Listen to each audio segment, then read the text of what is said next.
Hey everybody, welcome back to the Gamers Lounge podcast. My name is John Meadows. With me as always is Dennis, Nathaniel, and Robert. What's going on, guys? Oh, hello.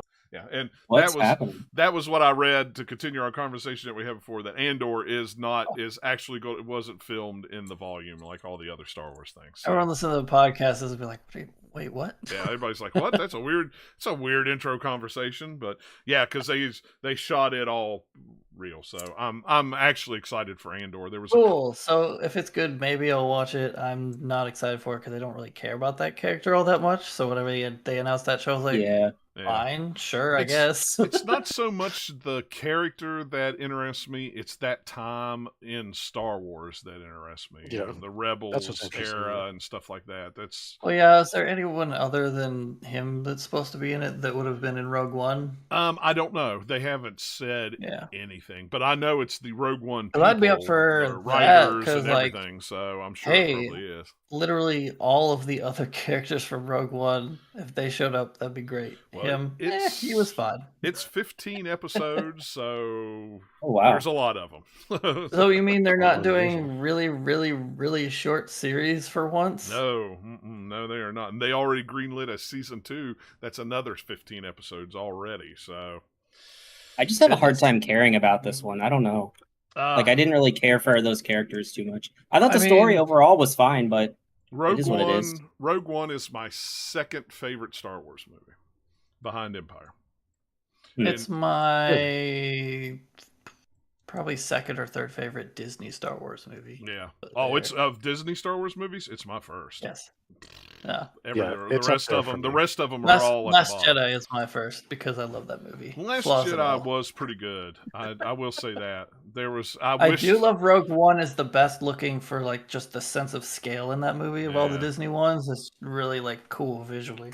Yeah, it really is, and it blends well into A New Hope, which is really cool. Because if you watch those just back to back, sure. It blends really well. That ending. You start New Hope and you're like, oh, wait, this is what real people look like instead of weird CGI Princess Leia right at the end of the movie, like back to back within like 5 minutes. If you're watching them back to back, that's weird. Yeah, it is kind of it is kind of jarring. It's like, oh yeah, that's not as good as I thought it was. It's already kind of jarring when you see it at the end. You're like, oh, it's probably okay. It's still weird and kind of plasticky CG looking. But you're like, oh, they did a pretty good job. But if you watch them back to back, then it's just like, no, never mind. Forget it. They didn't really. It wasn't as good as I thought it was. But yeah, it was. I like Rogue One, but I like that era of Star Wars. That's why Rebels. I like the Rebels cartoon so much.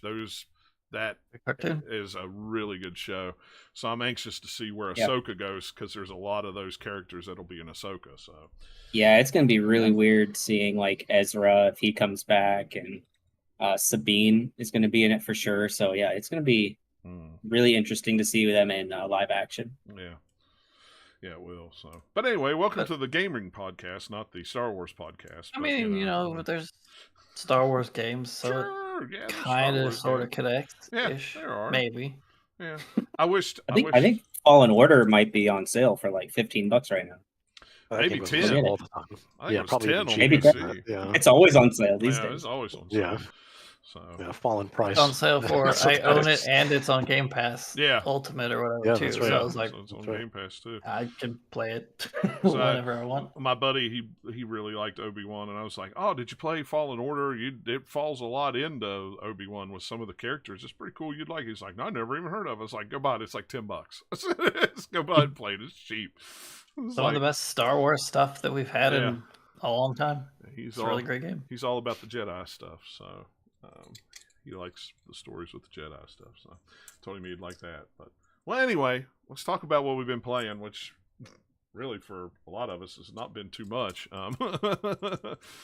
Played quite a bit of hours wise, Yeah. just not number of games wise. I picked up Cult of the Lamb after the show the other 2 weeks ago, I guess.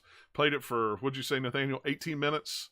Yeah, it's like Steam says that like John has played this for 18 minutes. Yep. Like, It was really cool 18 minutes that I played it. That's all so you're ready to review it now. Oh yeah, absolutely. Even if I was, I don't think I could say much more than Nathaniel did, even if I'd played it more. But it's that's a gimmick you can do. It's the 15-minute review, but instead of the review being 15 minutes, it's you've only played 15 minutes. That should be our new section. We should do that. We should have a whole thing, 15-minute game reviews. But the game review itself is an hour long. It takes you an hour to talk about the 15 minutes that you played.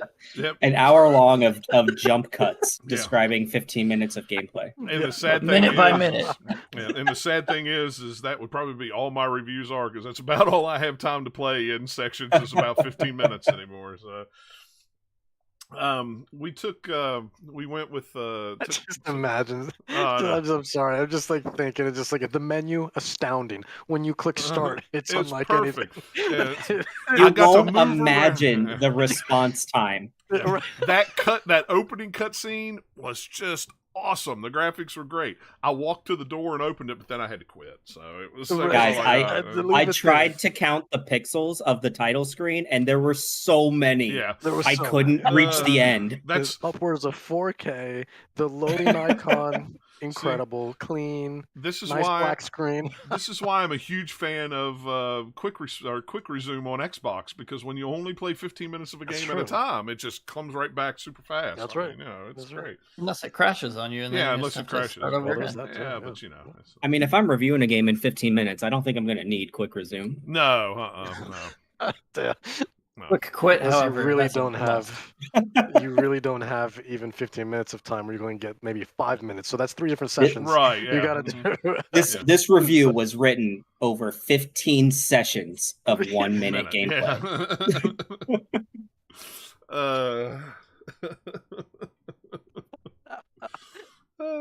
This is the content you guys came here for, that's right. Absolutely. I don't want to hear about it. No, it's like, but no, we went to a place called what was it called? I don't even remember. Malibu Jacks with my niece and with them. She wanted to go. It's like an indoor.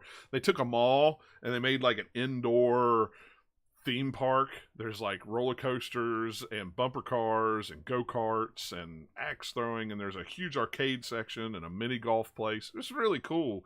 But so I'm not gonna lie, just because we had that conversation about Star Wars, I thought you said an indoor theme park for the first 10 seconds. I was like, yeah, tell me more.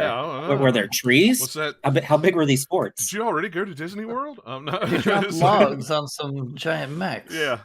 And they had arcades. You just put money on a card and, swipe it at the arcade games. And they had, nobody was at it, but they had Halo Fireteam Raven. I'd seen this standalone arcade game, and it's a rail shooter is what it is. And me and the wife played it. We played one life. It's $1.50 a life. So you swipe it. Gosh. Yeah, so if you die, you got to swipe again for another $1.50. You don't get like 3 lives for $1.50 or something like that. It was, and I don't know. Is it good enough to be the only game you play? Yeah, it was. It was a really good Halo game. And like I said, it's on rails. You got a big gun it's like a machine gun. So the triggers, you shoot your rifle. The buttons on the top, you throw grenades, and then there's a reload button right in the middle. It was actually really fun. There's a whole story to it. It's like 8 levels long or 8 something like that. So it's like I got right to the end of the first mission and died. And then it was like, well, the kids are over doing something else, so we got to go, and we never came back. But it's like, I can't imagine how much it would cost to sit there and play the entire game. Probably $20, I mean, just don't die. Yeah, yeah. But they had a little QR code that you could scan, and you log into your Xbox account, and it takes you to the Halo page and gives you another QR code that you scan into the machine when you're done, and it will tell you how far in the level you got, how many kills you got, where you rank with other people, and stuff like that. So that was kind of cool. I like that. I thought I thought that was pretty interesting for such a, an arcade game that a Halo arcade game that I never thought I would see, much less anybody would really be interested in playing. But I mean, the leaderboards were full of a ton of people, so they're playing it somewhere, whether it's Dave and Buster's or places like this. But there's one here. I forget what our local. It's not really an arcade. It's more of like a kids fun zone. But, they have one in the window, and I've thought about going in and messing with it. It's pretty fun. Yeah, I don't want to be the only person over like 12 in there. So it's probably not going to do that. We'll go back. I mean, there was adults there. I mean, there was, like I said, just sit and play the games. At least they had cool arcade games, had VR games and stuff like that. I'm not putting on no VR mask in public. That God knows who else used. My niece did, and I was like, go wipe your eyes with hand sanitizer before you leave, because just smear it on the headset. Yeah, really. Apply it to your face. That's right. That's how you get that good seal, anyway.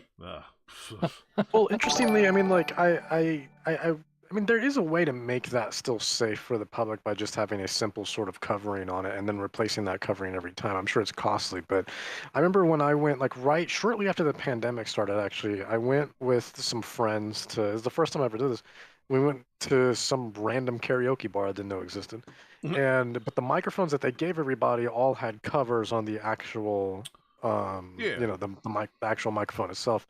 And every time you were done, when you returned them, they would take out the cover, throw that away, and then place another cover on top of it, because they don't want people are going to have the mic that close. Obviously, saliva and breath could get all over it. So I mean, and you could still do that and have some sort of covering on top of the mask, almost like a what's that little thing that they call like a shower cap, but the things that like nurses use and stuff like that. I know what you're talking about. Yeah, like a hairnet basically. But that for the VR mask, and then whenever someone's done using it, just get rid of that, place a new one, you're good to go. That way there's no actual skin to headset contact. It's just this brand new piece of this sheet, basically. Yeah, you would think they could do something like that, but I didn't even see anybody there with a towel, antiseptic, wiping it off. So, partner with the bowling alley to get whatever stuff they spray in shoes and just spray that all over. Well, and they have they had a bowling alley there too, so it's not like they just couldn't go over and get one of those, things to spray. Hey man, can I borrow this for a second? Yeah. Like, hey Jeffrey, let me see that spray. They had this movie. I want to say it was a movie. It was another rail shooter in 3D on a big video or a big 120-inch widescreen projector, and it had the seats moved, and you had light guns that you would shoot with. They would wipe the 3D glasses down, but nobody wiped the guns down after everybody had the guns. It's like as soon as we just got done, we walked out. There was a nice big thing of hand sanitizer, and we're just rubbing it all. But that was probably something we should have done before COVID. Oh yes, absolutely. I mean, I'm not just talking about it just about for COVID. I'm just talking about it overall in general.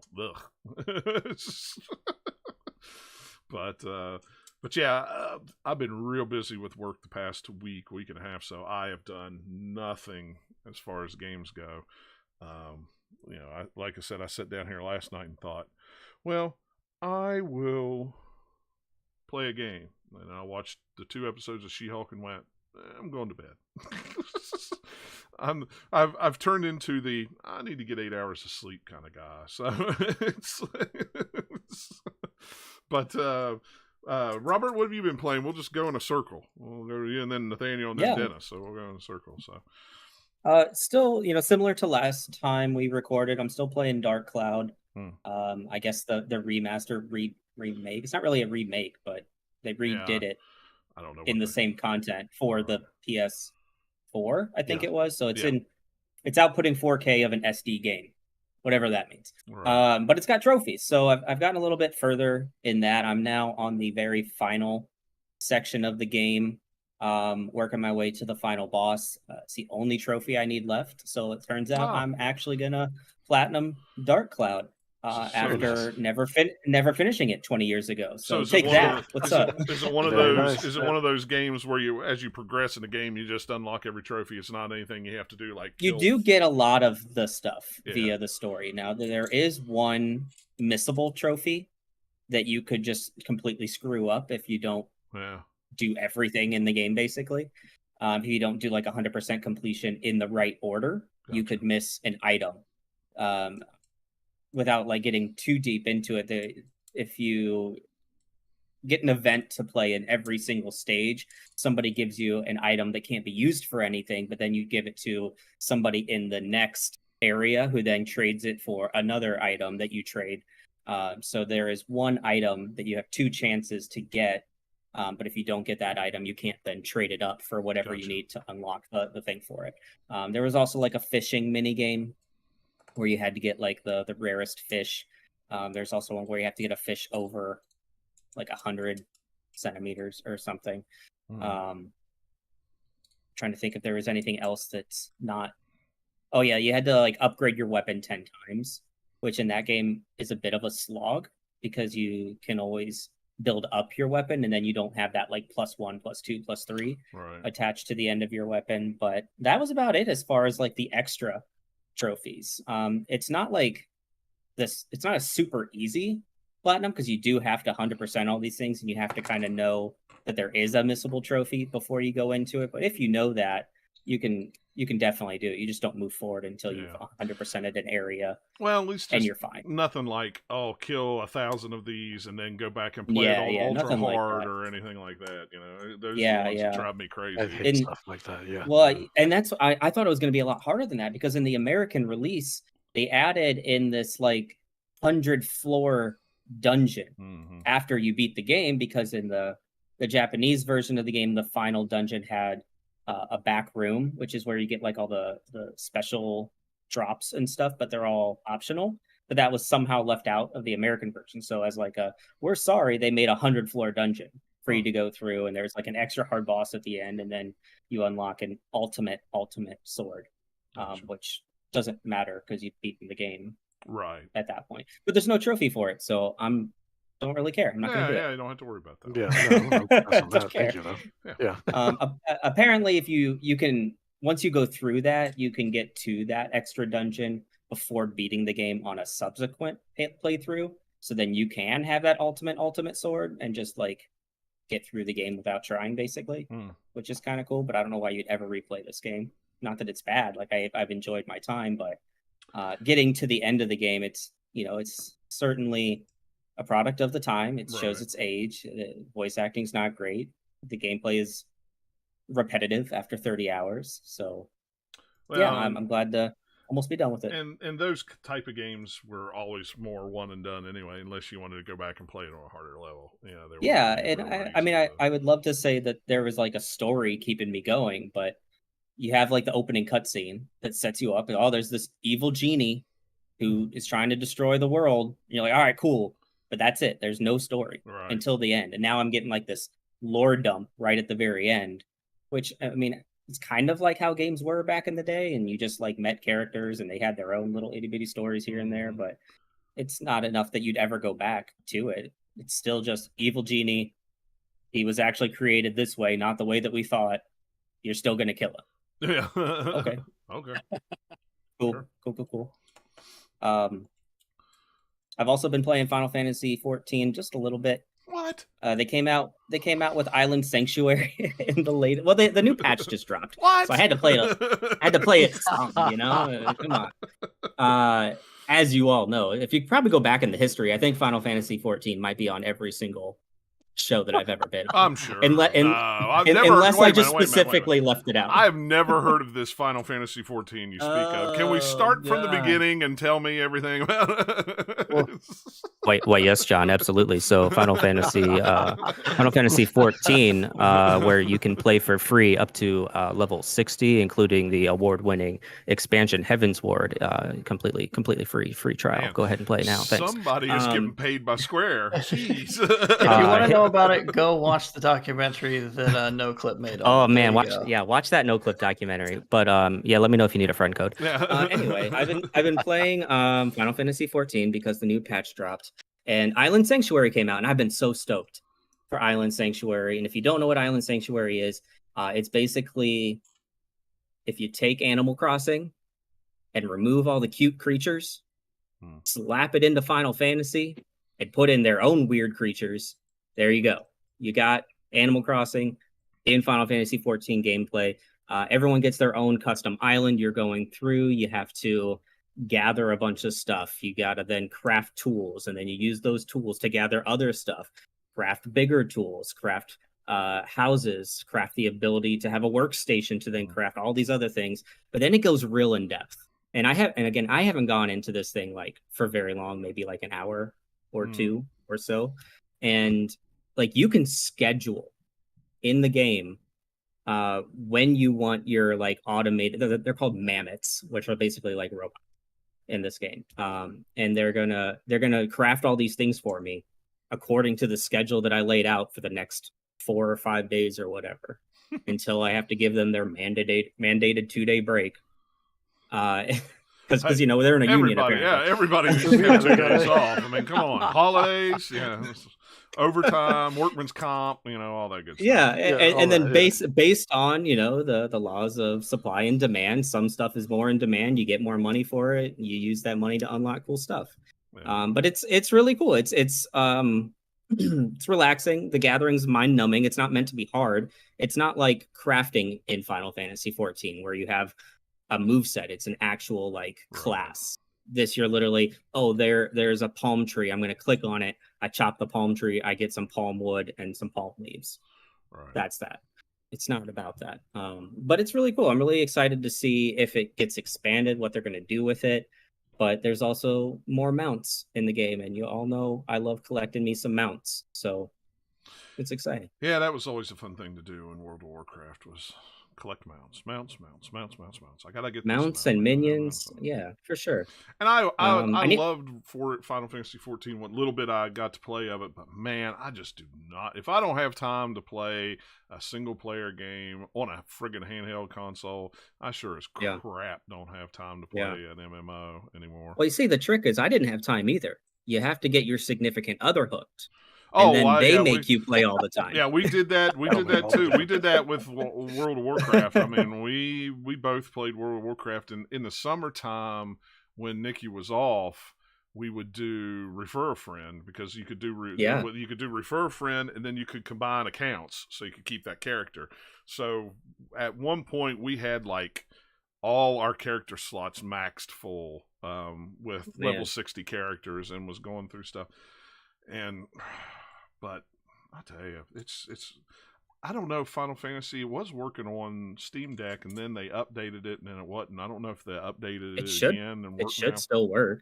Well, it didn't before because something that Final Fantasy that Square did on the update would cause the launcher to crash on Steam Deck. So I don't know. It wasn't like it was a deliberate block of it. It was just something that didn't agree with the Linux version. Yeah, maybe the Linux didn't get updated. Yeah, for it or so whatever. I don't know if they've updated it or not. I need to check because I mean I would play the gathering stuff and the quest stuff on there. Yeah. But I used to when remote play was sort of a thing. I used to get on my Vita and do a little bit of the gathering from there, but the latency was so bad when trying to do it over remote play. Yeah.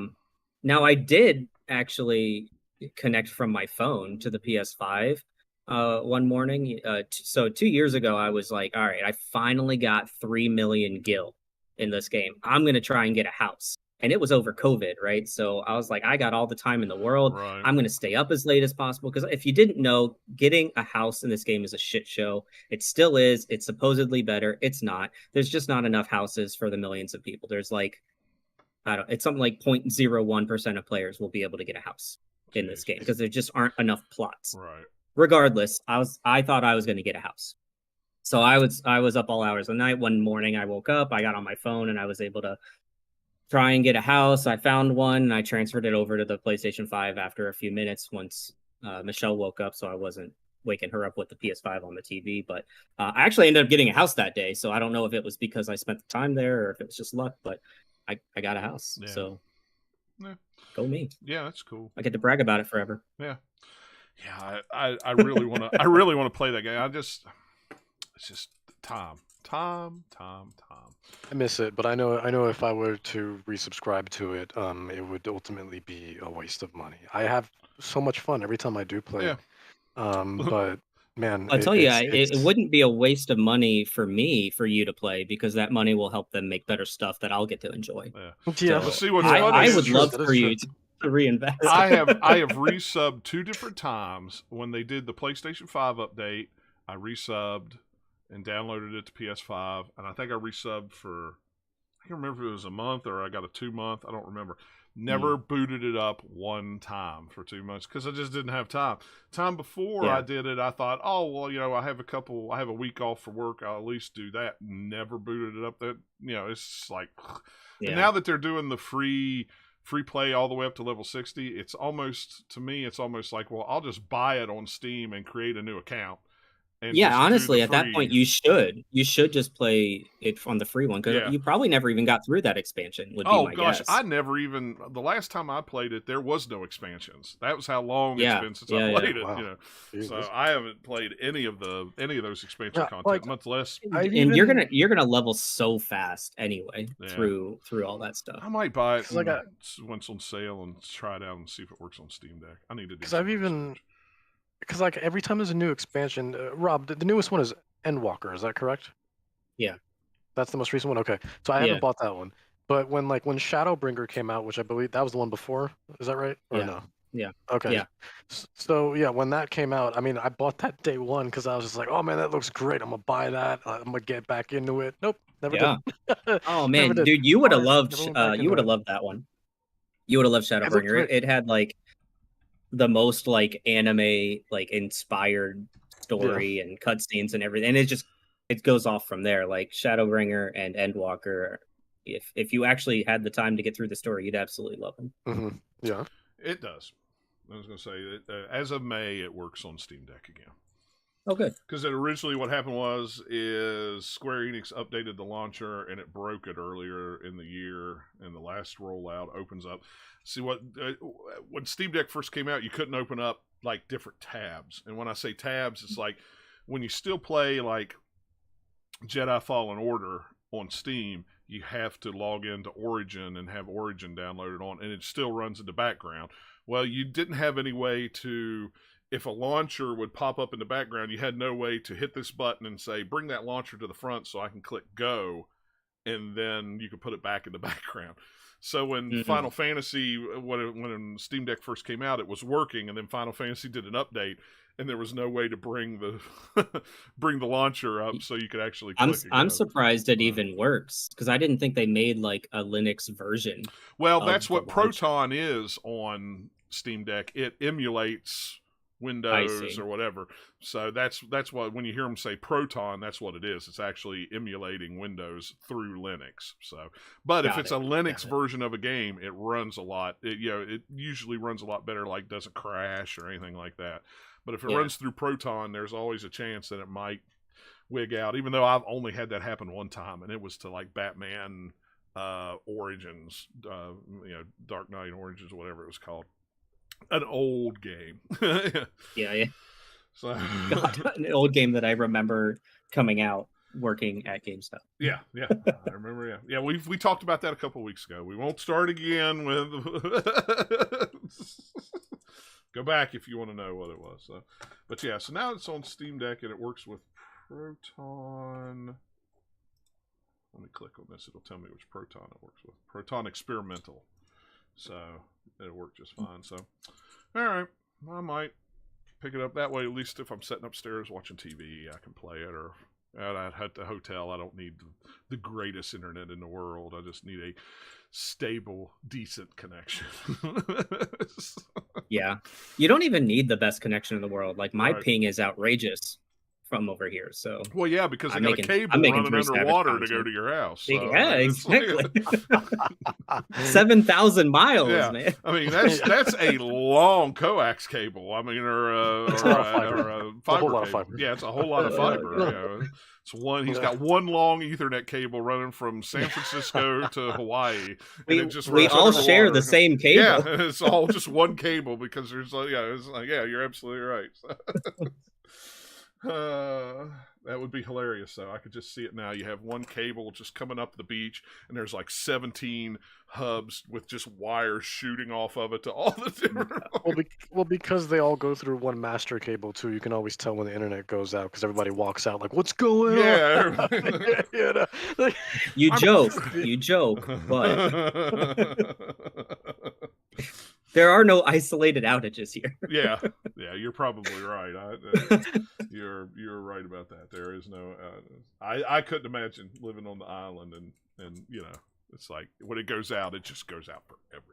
It's like a squirrel got in the, which you don't have squirrels over there, but a bird got into the, you know, the and just shut. Oh it man, down. what we have mongoose. Oh here. yeah, okay. I couldn't remember what it was. I knew there was a specific bird, but I couldn't remember what it was. I'm not up on my birds anymore. So, but anyway, so but is that it? That's all you've been playing? That's all I got. All right, Nathaniel, what have you been playing? I finished Cult of the Lamb since last time. Oh we wow! did a show. In the 18 minutes that I played it, Nathaniel finished it. It wasn't but the same John, you're 18 scheduled for the minutes, review. but, you know. Yeah, exactly. I'm scheduled. I know too much for the review now. Uh, Couldn't possibly do it. he's disqualified. You can't have an unbiased opinion now. You beat the game. yeah. No, yeah. It's a weird criteria we're working on. It's fine. It's fine. It's fine. Don't worry about it. Just roll with it. Roll with it. It's the new vision for this site. That's where we're going. Inauthenticity. Wait, no, that's not the word. Just go it's with good. unbiased. Yeah. Cult of the Lamb was good. It's probably somewhere around 20 hours or so. I didn't check to see for how long it was to finish it. So there's not much more to put in that I haven't said the last kind of couple episodes, at least for me. So it was like I kind of, by the time I get to the end, I was kind of broke the game because I spent too much time in the village cult part of it and get all the upgrades. It's like, oh yeah, I need to go beat these bosses. I kind of forgot. Whoops.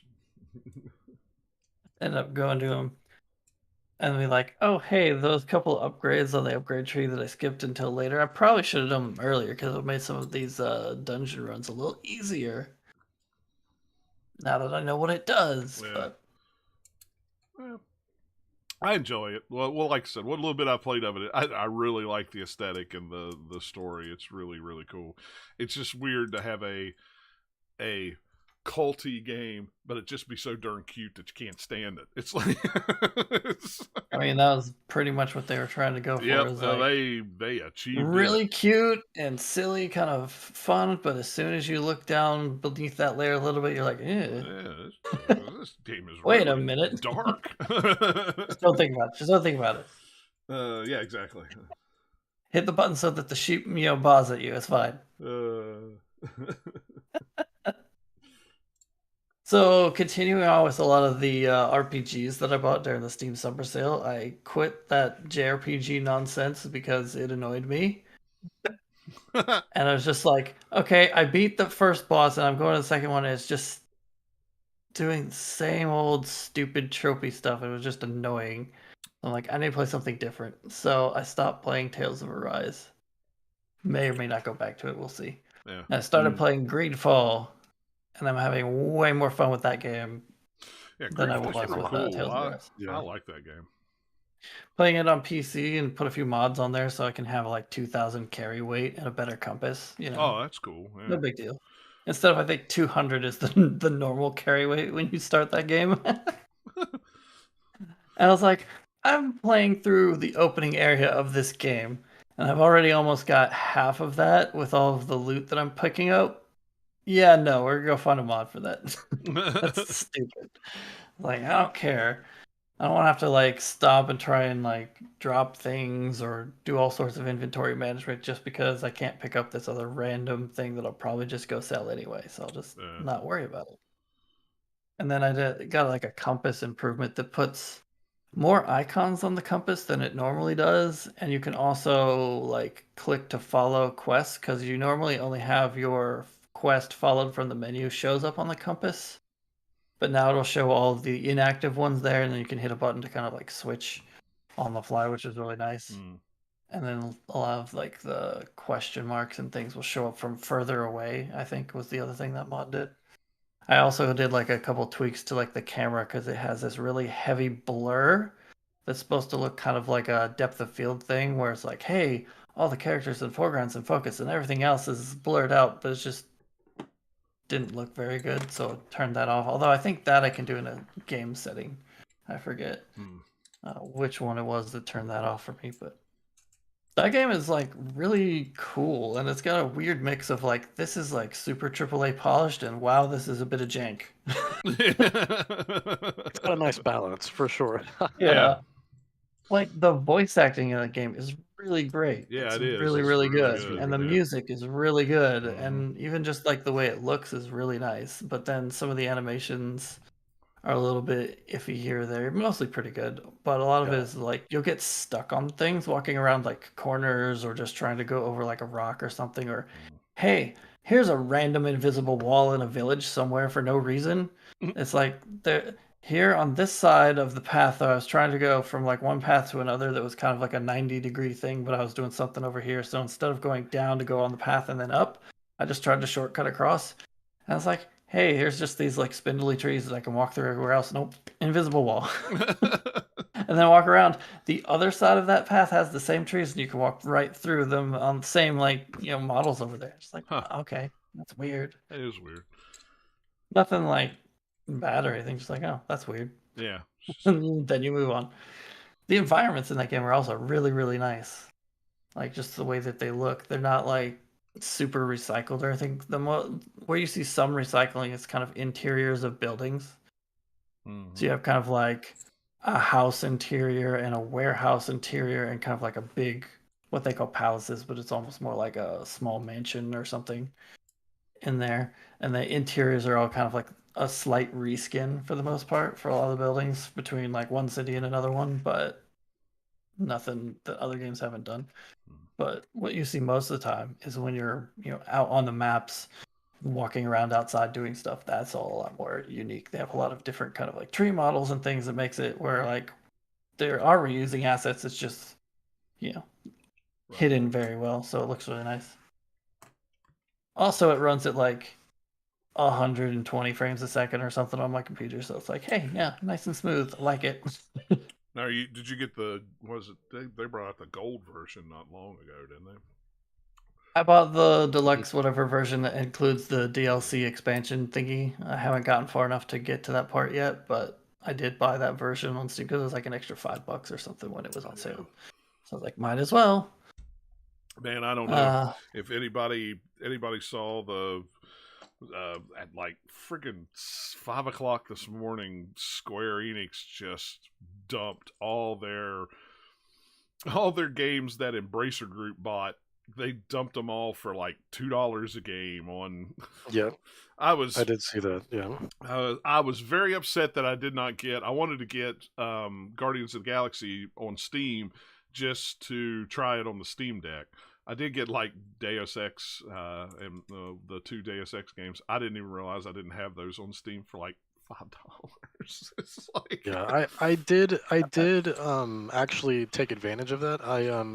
I was somehow I just happened to catch it, and I did end up getting the Deus Ex collection, so I now have all the Deus Exes. Yep, and I paid $4 for that, a solid $4, and then I was thinking about Guardians of the Galaxy, but the reason why I didn't was because I already like went through that on Xbox, so I was like, I don't see myself playing this again. So me owning it on Steam would be kind of pointless. I think I would just have it there just to have it on Steam. Well, but I didn't even. You could have bought it for your friend. That's all I'm going to say. That's true. I'm sorry. Had I realized, Selfish. Man. I know. I'm Jeez. sorry. How dare you not think Had I of me realized- when you're buying games? Well, had I realized, then okay. But Literally, that's the only reason why I wanted it. I would play it for probably about a couple of hours ago. Man, this runs really good on Steam Deck. That was really cool. That's let me yeah, see, and then something else. that wasn't enough for me to like justify it, and especially as someone who doesn't have a Steam Deck. Yeah. Otherwise, I'd probably do the same thing. You're right. Yeah, I mean, But, for $4 or $7 or whatever it was, it's yeah. like, yeah, I'll throw away $5 just to play it for a couple hours on the Steam Deck. Yeah. And go, yeah. But what I did end up doing, and the reason why I got it was because I was like, oh well, I want to add a bunch of mods and just go crazy with it. Is I did end up buying the Marvel's Avengers, Yeah. and because I had that on PS4. Did I own an Xbox at the time? Maybe I had an Maybe I got. I think you had it on Xbox because I have it on Xbox. I think I did. Yeah. Okay. We just So never played. I We never had a chance to sit down and play with. That's right. That's right. And like I actually got a good ways into it, but I never beat it because I just fell off, and it got to a point where like you could see, despite it being a single player game, you could see where the mobile elements were coming in, where it got to a point where it was like, hey, if you need a little more help with this, we got this premium currency that'll like give you just that edge to pass on. I'm like, no, I'm not doing this. Oh, I'm sorry. Excuse me. Yeah. I just spit all over my shirt when I said Destiny there. I don't know how that happened. Man, oh man. Yeah, well, that funny enough, that rhymes also. Yeah, Destiny, Avengers, they rhyme.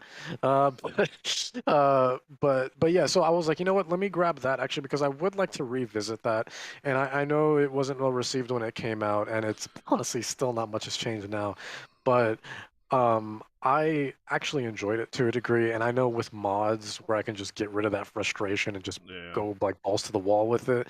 Like I want that unlimited health. I just want to go crazy. I want unlimited jumps. I want to break the game, man. I want to just go, off the map. I want to do all that. I want to clip through walls, and but yeah, because I love the exploration factor of Avengers. People can say what they want about the story. People can say what they want about the gameplay, but I thought the game had great level design. And so I liked going around and collecting all the things, and especially anyone who plays Lego, knows that especially if you love those games, you can't help yourself. You got to get everything, So like all the little bits that fly out. Every level takes me like 30 minutes to beat, even though you can beat in like 5 minutes, because I'm just like I got to get the full bar up there, before I continue on to the next level. I got to get all the red bricks, and I need all of it. And so it's kind of the same thing here, and how it is with most open world games, which is why I honestly don't like open world games anymore because of just the bloat that they put in there.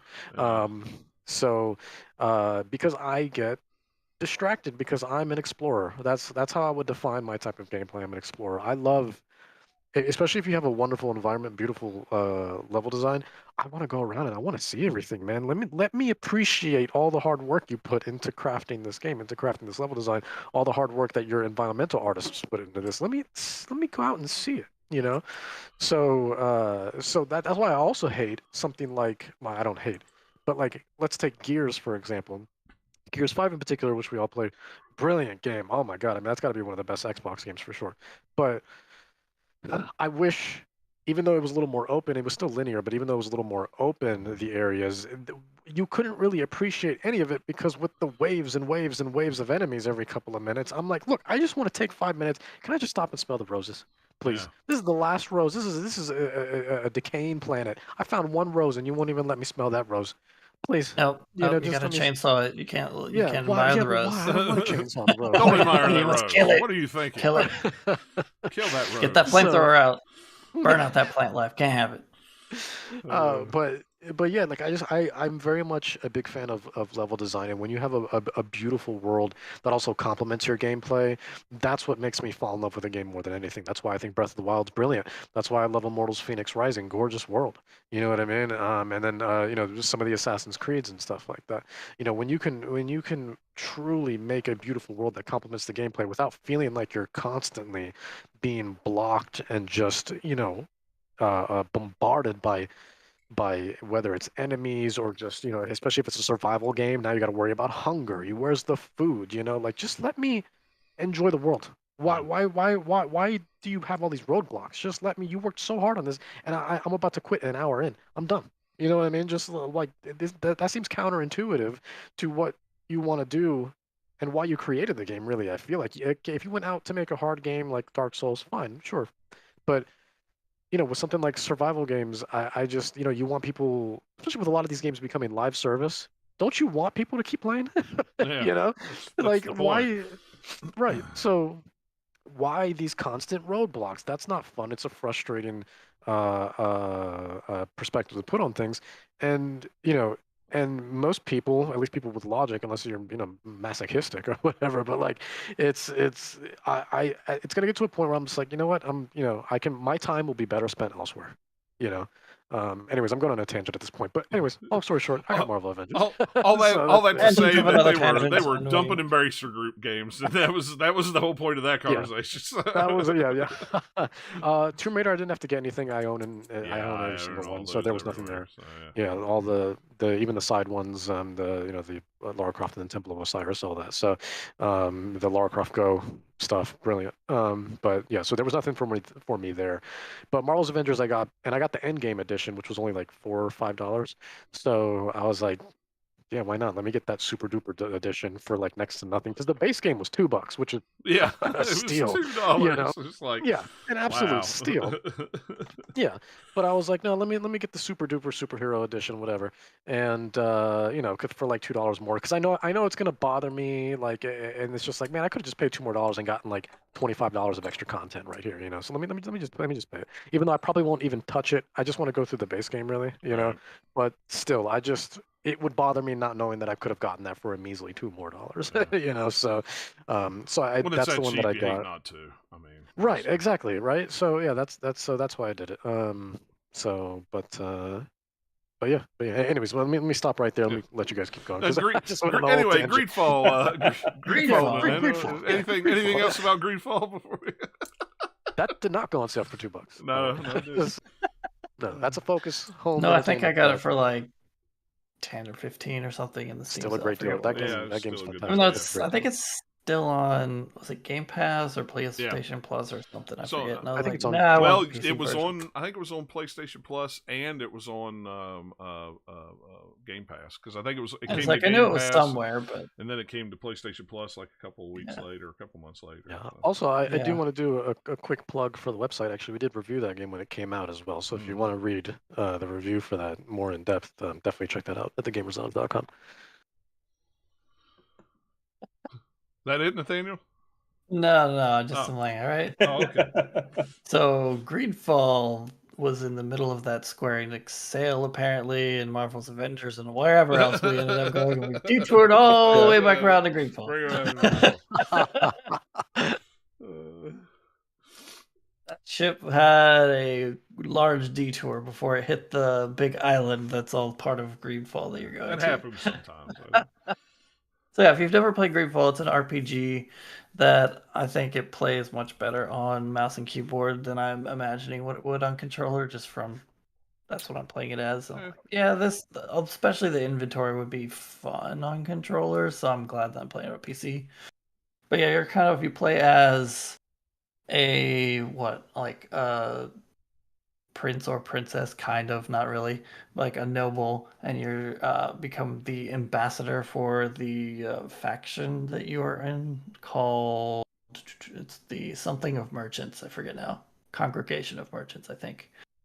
And you're sent to this island, and part of your job is you're looking for a cure for this disease that your people have had for a long time that's deadly, and then you're also trying to kind of like go around to the different other kind of nations and things there, including the natives of the island, and make sure everybody plays nice with each other and whatnot, because you're basically a diplomat, at least at the start of the game. I don't know if that changes later. It's got a really cool kind of like leveling system as well, from how it's got kind of like this skill tree that has 3 branches. So you have kind of like your magic, you have your melee, and then you have kind of like traps and bombs and things.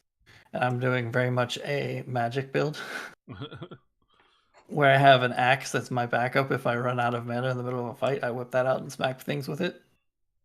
But I would say, not having done the rest of it, but it feels like magic is OP in this game. Because a lot of the enemies, they have like a health bar, but they also have armor shields. So different enemies, if they have like better armor, they'll have like more little armor icons on it. And if you're hitting them with melee weapons, you have both your regular damage and you have armor damage. So you have to kind of like break their armor to really do like good damage to them. Magic just bypasses armor, so you just like shoot them from far away. And you can watch this. Just, oh, you have a lot of armor, but I'm still chipping away your health because I'm just bypassing it because you didn't get that armor that blocks magic. Stupid wolf! What are you doing? Whatever. But yeah, there's some fun creature design in that game that's really neat. The lore and kind of like world building of it is unique from anything. It's kind of, I think this, I'm pretty sure the studio that made it is in France. It's called Spiders is the name of the studio. They did like That's correct, Technomancer and some other stuff before this. And it's very much feels like Oh, fake French kind of society in there. Apparently Dennis has died to laughter. well, I'm just reminded whenever I hear tech, it just brought me back to, I think when I first met Rob, once we started working together, one of the things he mentioned was how much he hated Technomancer with a passion. Yeah, I no, think he like, may have reviewed it for the site. I can't remember. I did. but, I like, did not a review very it for the good site. game. Yeah, I was gonna Go- say, I go thought back- so. Yeah, Go back and read that review. it's still up. It's still there. I still think about that game all the time. So maybe Maybe it did its I was job. gonna say maybe it maybe, did impact you. Maybe it wasn't as bad as you Yeah. thought if you still think It's about not- it all the time. Not in the Maybe way I you need to want go it back and like re-review it or something. I don't know. I, based on the reputation of that game, I doubt you would be changing your Oh mind my on it. god, Probably not. that game hurt me. Greedfall, however, is a good step forward for that, and supposedly I think they're working on a Greedfall 2, That's what I was so gonna hopefully say. that'll Didn't be I? out. I thought I soonish. heard that they were working on Greedfall 2. That's I thought good. So yeah. Yeah, so if they can like do another big step up on it, it'll be a pretty cool game because like this one's already really like nice. It feels almost like, say, not the same in the way the mechanics work as far as like your fighting, but Dragon Age Origins, where you have pretty decently sized map sections that you're like running around in, and then you have like your world map is more just kind of like a actual kind of sketched or drawn map, and then you're going to different points on there, and then that's where your actual like maps you're wandering around on are. And it's not the same kind of like combat system at all. It's very much more action oriented than what Dragon Age Origins was, although you could kind of play Dragon Age Origins a little more actiony. But it does have a pause button, which is nice if you're in the middle of combat. You're like, oh crap, I need a potion. Let me pause it, select the potion so I don't have to remember which hotkey I have it on. Or, I can just do it faster if I pause time to do it. But otherwise, you're, just in the middle of real time, like smacking away with a weapon or pew-pewing with your magic or healing yourself with magic. What else have I unlocked? I unlocked kind of like an area of an effect kind of explosion-y thing. So if you're in the middle of a crowd, it's pretty nice to set that off. So it takes a little bit to unlock the different, abilities because you have to kind of go along the chain before you get to like another thing you can unlock fully. Because in between, there's little things that are like upgrades to things you currently have. So like, hey, make your healing spell heal 50% better, or now it also heals your companions. Kind of like little modifications as you go. But yeah, like it's also very much got some influence. Because of that, another reason I say like it's sort of like Dragon Age Origins or anything like that. It's got a BioWare feel to you have companions and then you get companion quests as part of the game. So it kind of has a little bit of that feel kind of mixed into it too. Pretty fun. Yeah. I've got 3 companions so far, and they're all pretty nice, pretty fun. One dude has tattoos all over his face. It's pretty cool. And then I finished a companion mission where he got another tattoo on his face. So there you go. Hey. Okay. Missing a spot right here. Can you put a tattoo on there? I think it was like for him, he's got them all on like his cheeks and chin and like around his nose and stuff, but like his forehead didn't really have much. But then again, he wears a hat, so you can't really tell that much. But yeah, it's very, very like the costumes and stuff and armor in this game definitely is where you feel kind of like French. I don't know what period it would be, but they have all like the tricorn hats and other different like crazy things. You also have like helmets. Then like the native, if you go to a shop in one of the native villages, you can get different, more like, hey, this thing has a bunch of antlers on it, kind of style stuff. The outfits and armor and weapons in the game are pretty cool. It's like I found a sword that's on fire that I gave to one of my companions. Like, here you go. I can't use it, but you can. Sure. Everybody I'll likes a just be sword that's on fire. It's like, it's cool, but I just need my cool armor so that I don't die when something finally, like, I'm trying to hit it with magic and it doesn't, breaks through and smacks me. I don't die instantly. That's what I'm looking for. Yeah. So yeah, like, I'll definitely be playing more of this game because it's a lot of fun. Yeah, cool. Yeah, I like what little bit of it I played. Probably 15 minutes, I'd say. Yeah. But a little bit back sort of in the middle of that tangent, highway we went on when we were talking about like mods and stuff, is I was tempted to buy Spider-Man Remastered on PC because there's a mod where you can play as Stan Lee. Yeah. I was like, dang it, it's dumb, but I kind of want to do that. Have you seen the mod where you play as Kingpin? That one who cares? is interesting. That's not Stan Lee. No, but it is interesting to see Kingpin just go swinging around, in his big self. I mean, sure. I got one better for you guys. I have you seen the mod where you can play as Uncle Ben's Tombstone? Have you seen that one? God. Yep. Of course that's a mod. Why wouldn't it be? Yep, just a tombstone swinging around. No arms, nothing. It's just a tombstone. I want the mod where I'm just a flying Cheeto. Can I be that? Probably. I'm not Spider-Man. I'm not a character. I'm just a Cheeto that shoots webs. Fine. You can make it anything you want. Or it's just a man made of Cheetos. Yeah. There we go. I'll play Cheeto Man. I will eventually. Can you turn the webs into like Cheeto dust or something? Yeah. just like change the tint color of them to like somehow modify it to the orange, and there you go. You're halfway there. Yeah. I will be buying that game on PC eventually just to see it run on Steam Deck, but it's going to have to be on sale for $20 or $25 for it. Yeah, I would love to get that game again, but no, that's definitely a sale for me. I have no desire to pay full price for that game again. No.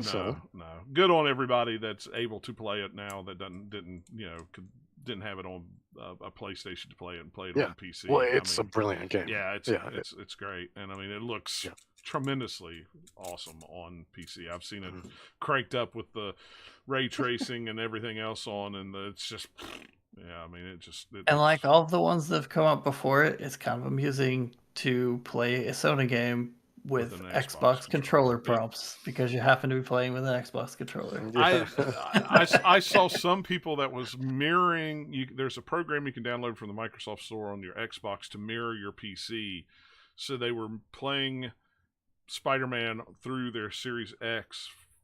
Through their PC, streaming it, and it was running perfectly. And they were just sitting there. It looked like they were playing their Xbox with Spider-Man on it. It was like that's awesome. Yeah, actually, I completely forgot about that because I remember a long time ago. It might actually be on the store now because I think they ported them recently to Switch, and then when they did that, they brought them to Xbox. I can't remember, but I remember a couple years ago, and I have a screenshot of it somewhere. I remember streaming / playing on my Xbox. Corpse Party. So which is not at the time anyways was not on Xbox, but yeah, and then I've also through Microsoft Edge actually, if you can I forgot what website it is, but there's a couple of websites where you can but you have to download the ROMs and emulators yourself, but you can host them on a website that will run them for you through a browser if you don't want to download the client for them. So by doing that, I remember a couple of years back, I think when I first got my 1X, for a couple of days, I was playing, just because I was feeling nostalgic, I was playing one of the Mario and Luigi games on GBA on my Xbox on my TV. Yeah. So, yeah. Well, that's like I think you shared that one on Twitter, Dennis, and I retweeted it. The where you could do the second screen for 3DS or Wii U on the Steam Deck. With the Steam Deck. You could connect it to the TV and play the 3DS game on the TV with the second screen being awesome. The touch screen. So it's like that's tremendous. So I intend to try that at some point when I have more than 15 minutes to play. So. But anything else, Nathaniel, before we... Nope, I'm interested to see what Dennis's Resident Evil cake or recake or whatever it is he touched. Yeah. That is. Yeah. So go ahead, Dennis. Let's all these weird games here that you have listed. So. Yeah. I mean, these are just some of the newer titles, just because with licenses expiring, they have to rename some of these things. So, that's the first one. I've been playing a lot of Evil Resident 2 Recake, and which used to be known as Resident Evil 2 Remake, and it's I like the second one better. Yeah, I like Recake. It's more unique. Thank you. Yeah, well, I agree too. I agree. They had a little questionnaire where they were surveying what they should be called. So if you've got evil residents around, you can't just cake them once. You got to cake them more than that. So you recake. Yeah, you got to make sure they get the message. Yeah. Also, my understanding is the cake is a lie, but I mean, I don't know. That is true. Yeah. John, nobody gets that reference anymore. Oh, am I too? Have I dated myself now? Oh, they don't need to get the reference. They just know the meme at this point, whether they know where it comes from or not. Right. Everyone with this podcast knows that. Culture. Portal, man. Portal is very much in the pop culture lexicon, whether you played it or not at this point. Yes, it is. But yeah, I've been playing a lot of Resident Evil 2 Remake. I already beat Leon's campaign. I'm halfway through Claire's now. I just got the itch, man, to play Resident Evil, one of the Resident Evil remakes again. But I played Resident Evil 3 like 6 times over, so I was like, I only played Resident Evil 2 like twice. So let me go for the trifecta here. Now this is the one where they updated it for Series X and X and next gen, right? Yeah. Okay. So. Yep. So and that was another reason why I wanted to jump into it, just to kind of see the ray tracing and everything, which looks great. It looks solid. I still think some of the best use of ray tracing that we've seen so far still is probably in a game like Control. Control has some of the most gorgeous ray tracing I've ever seen in my life. And if not ever, I mean that game really has cemented itself in being the template for that, and believe it or not, Minecraft. I would say. Yeah, that also, Minecraft with ray tracing, that's really good. Yeah. But yeah, no, it looks great, looks solid, runs great also, even with the ray tracing on, as you can imagine on a Series S, it does go down to 30 FPS. However, it doesn't seem locked, because sometimes I'll be in some areas where it looks like it's going back up to 60 with ray tracing too. So I don't think it's locked. I think it has what's known as I think it's called double or triple buffering, where basically there is no in between. You basically you're either at, because I remember Breath of the Wild did this, and it kind of opened my eyes into that method of computing, where basically it's, you're either running at 30 frames or you're running at 60 frames, which is why some parts of Breath of the Wild would randomly. It would feel like things would slow down, because technically they did, but it's not like it's not like things got choppy all of a sudden, right? Because you're not jumping from 45 to 55 to 35 to 39 to 59 and so on and so forth. So you're either running at 60 or 30 at all times, no questions asked. So and I think that's kind of a similar technique that's being used here, where you're either going at 30 or 60, but it mainly goes at 30 on a Series S. On a Series X, they actually, when you turn ray tracing on, the option to have a high frame rate is disabled, actually, because it just does it automatically, because the Series X can handle both the 60 frames and ray tracing. But on a Series S, you do have to choose one or the other. I need to download that. I have 2 and 3, and I need to download it just to see how it runs on the Series X with all the updates and stuff. So. Yeah, no, it looks great, runs great. Like I said, I beat Leon's campaign already. I mean, those games are short, so so I'm already halfway through Claire's, and I've put like no time at all in there. But they're also like ingrained in my memory, So with how much I love those games, they're some of my favorite games. So. But yeah, I was getting the Resident Evil itch and wanted to replay those and see all the new updates as well. Still as brilliant as it was. But yeah, I mean, these remakes have been fantastic. I can't wait to see what Capcom does with Resident Evil 4 remake. That's going to be super exciting. That one is going to be interesting to me as well, because I think it's going to be the one that feels the least updated of of 2 or 3, just because you're Yeah. starting from, you're not really changing kind of the perspective or the control scheme or whatever to it. It's gonna be like, well, it will have some differences for sure. Because if you go back and play the original release of Resident Evil 4, it's like, oh wait, this is not like modern games, but still, Yeah, it does Yeah, not hold yeah. up. When are they going to remake But they've Code re-released. Veronica? That's what I want. But also, they've That's what re-released everyone and wants, yeah. updated Resident Evil 4 so many times at this point as well that it feels like, oh, Right. it's just another Resident Evil Right. 4 remake thing of the long train of them, versus 2 and Right. 3 didn't really have that same kind of Yeah, they didn't get that treatment. continuation. Yeah. Because Resident Evil 4, I mean, has been. I mean, that is Capcom's Skyrim. Like they've Yeah, you're not ported wrong. that. I mean, Yeah. Yeah, they've ported that on an ungodly amount of times, and I think even it's been on Hive, every console since it launched. I think I so. believe Pretty so. much. Yeah, mean, I believe so. I played it on Yeah. GameCube. Yep. I played it on And GameCube then in- also. Yeah. I played Yeah, it on then it was on PS2. That's what I PS2 was like right after, and then the floodgates Played it on opened. Wii. Yeah, I remember it on Wii. Yeah. Yeah, and Yeah, but you could aim with the Wiimote, man. but yeah, no, like, and then they had the one, it was like an HD remaster that they released probably in 2016, 2017, something like that, where it was like, I mean, it was the same game, but just with higher resolution textures and stuff like that. They didn't really touch up too much, but it looked cleaner, it looked smoother.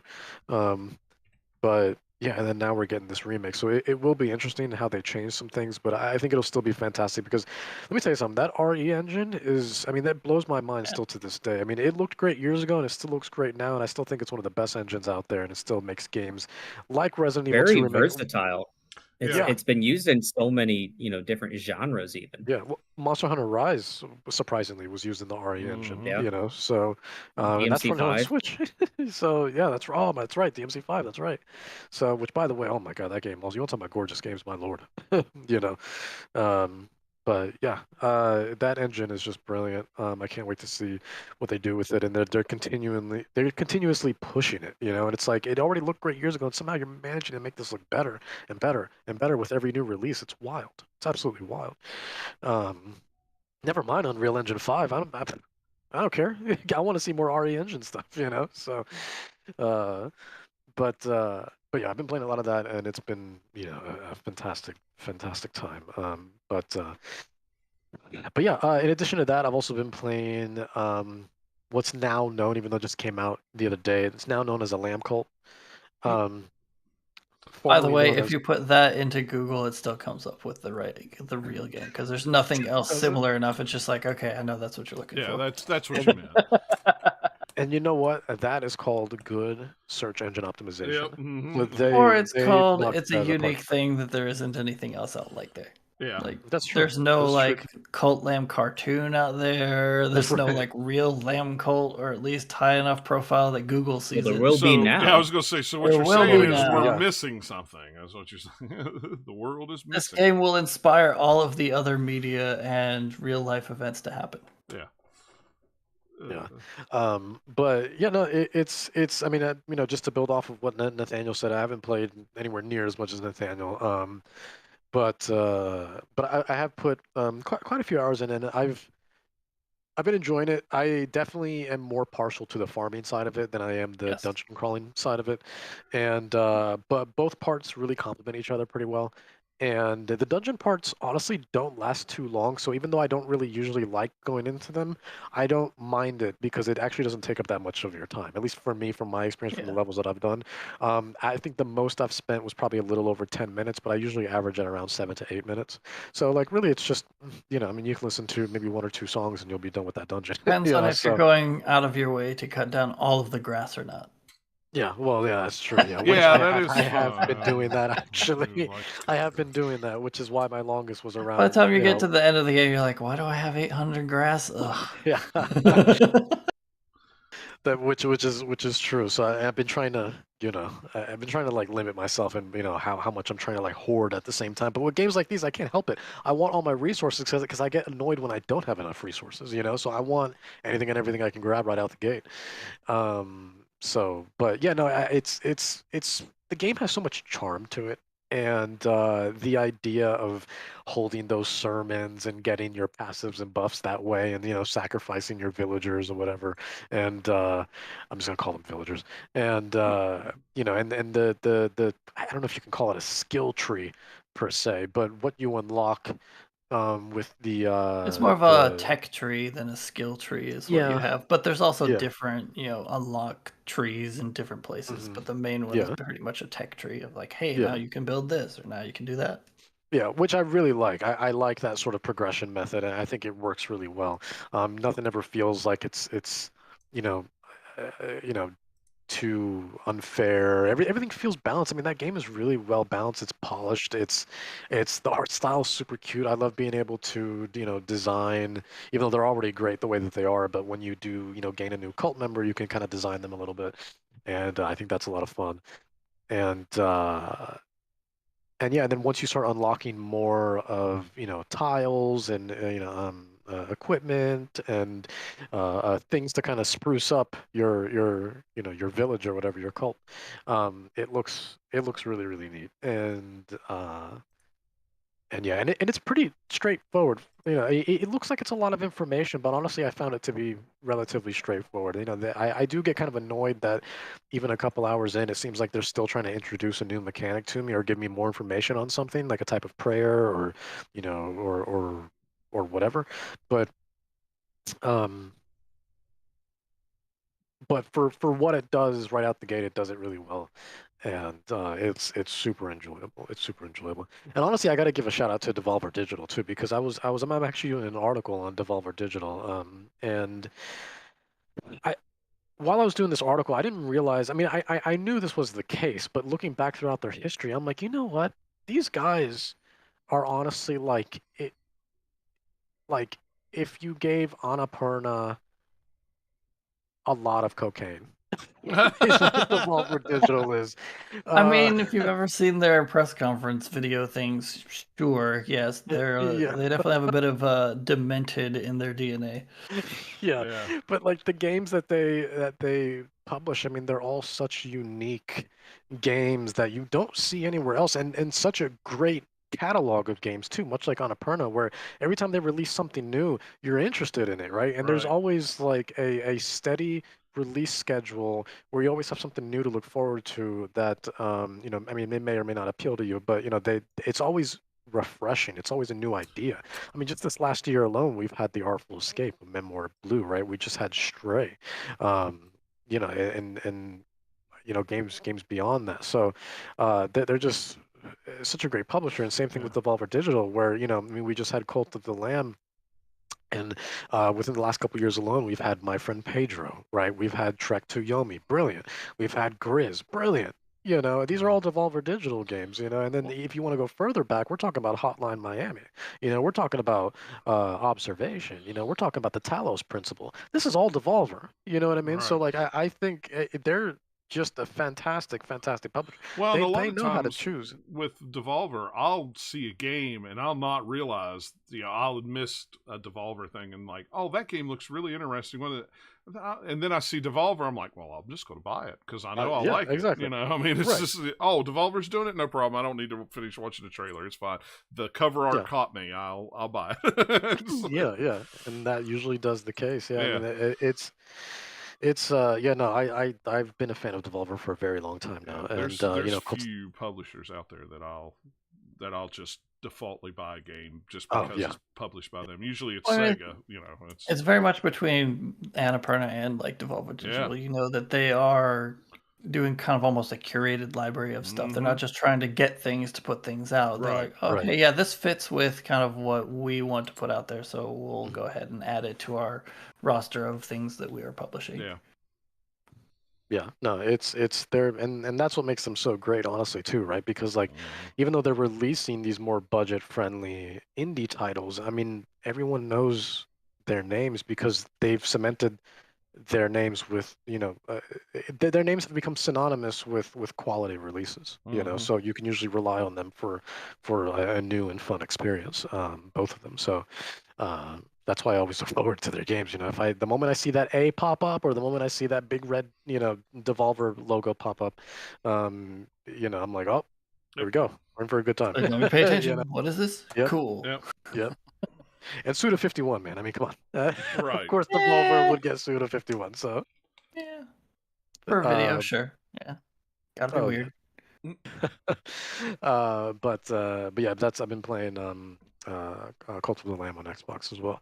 In addition to that, another game that just recently came out, but also got a quick name change. I don't know why, but it's called Xenomorph Chronology 3. It used to be known as Xenoblade Chronicles. I like that name better. 3. Yeah. Xenomorph's better. I feel like that has other copyright issues. Yeah, that's what I was about to say. I was like, that sounds like a completely different franchise. Sounds like a Power Rangers to me, but I'm just, that sounds like Alien, man. Oh, Alien. Yeah, I forgot about Xenomorph. Yeah. It might be, Ridley Scott might have something to say about it, but no, I'm sure he will. He has a team of lawyers for a reason. I know for a fact that he watches us live, so sorry, Ridley. That's right. I'll get We'll have a cease and desist letter in the mail, probably. So. Oh, dare you make a joke? You're gonna meet with my lawyer, Mr. Prometheus, right here. Yeah. But yeah, no, I've been playing a lot of Xenoblade Chronicles 3, and man, I say, I mean, I've always had more of an attachment to Xenosaga, which were originally on the PS1, right? And I think PS2 as well.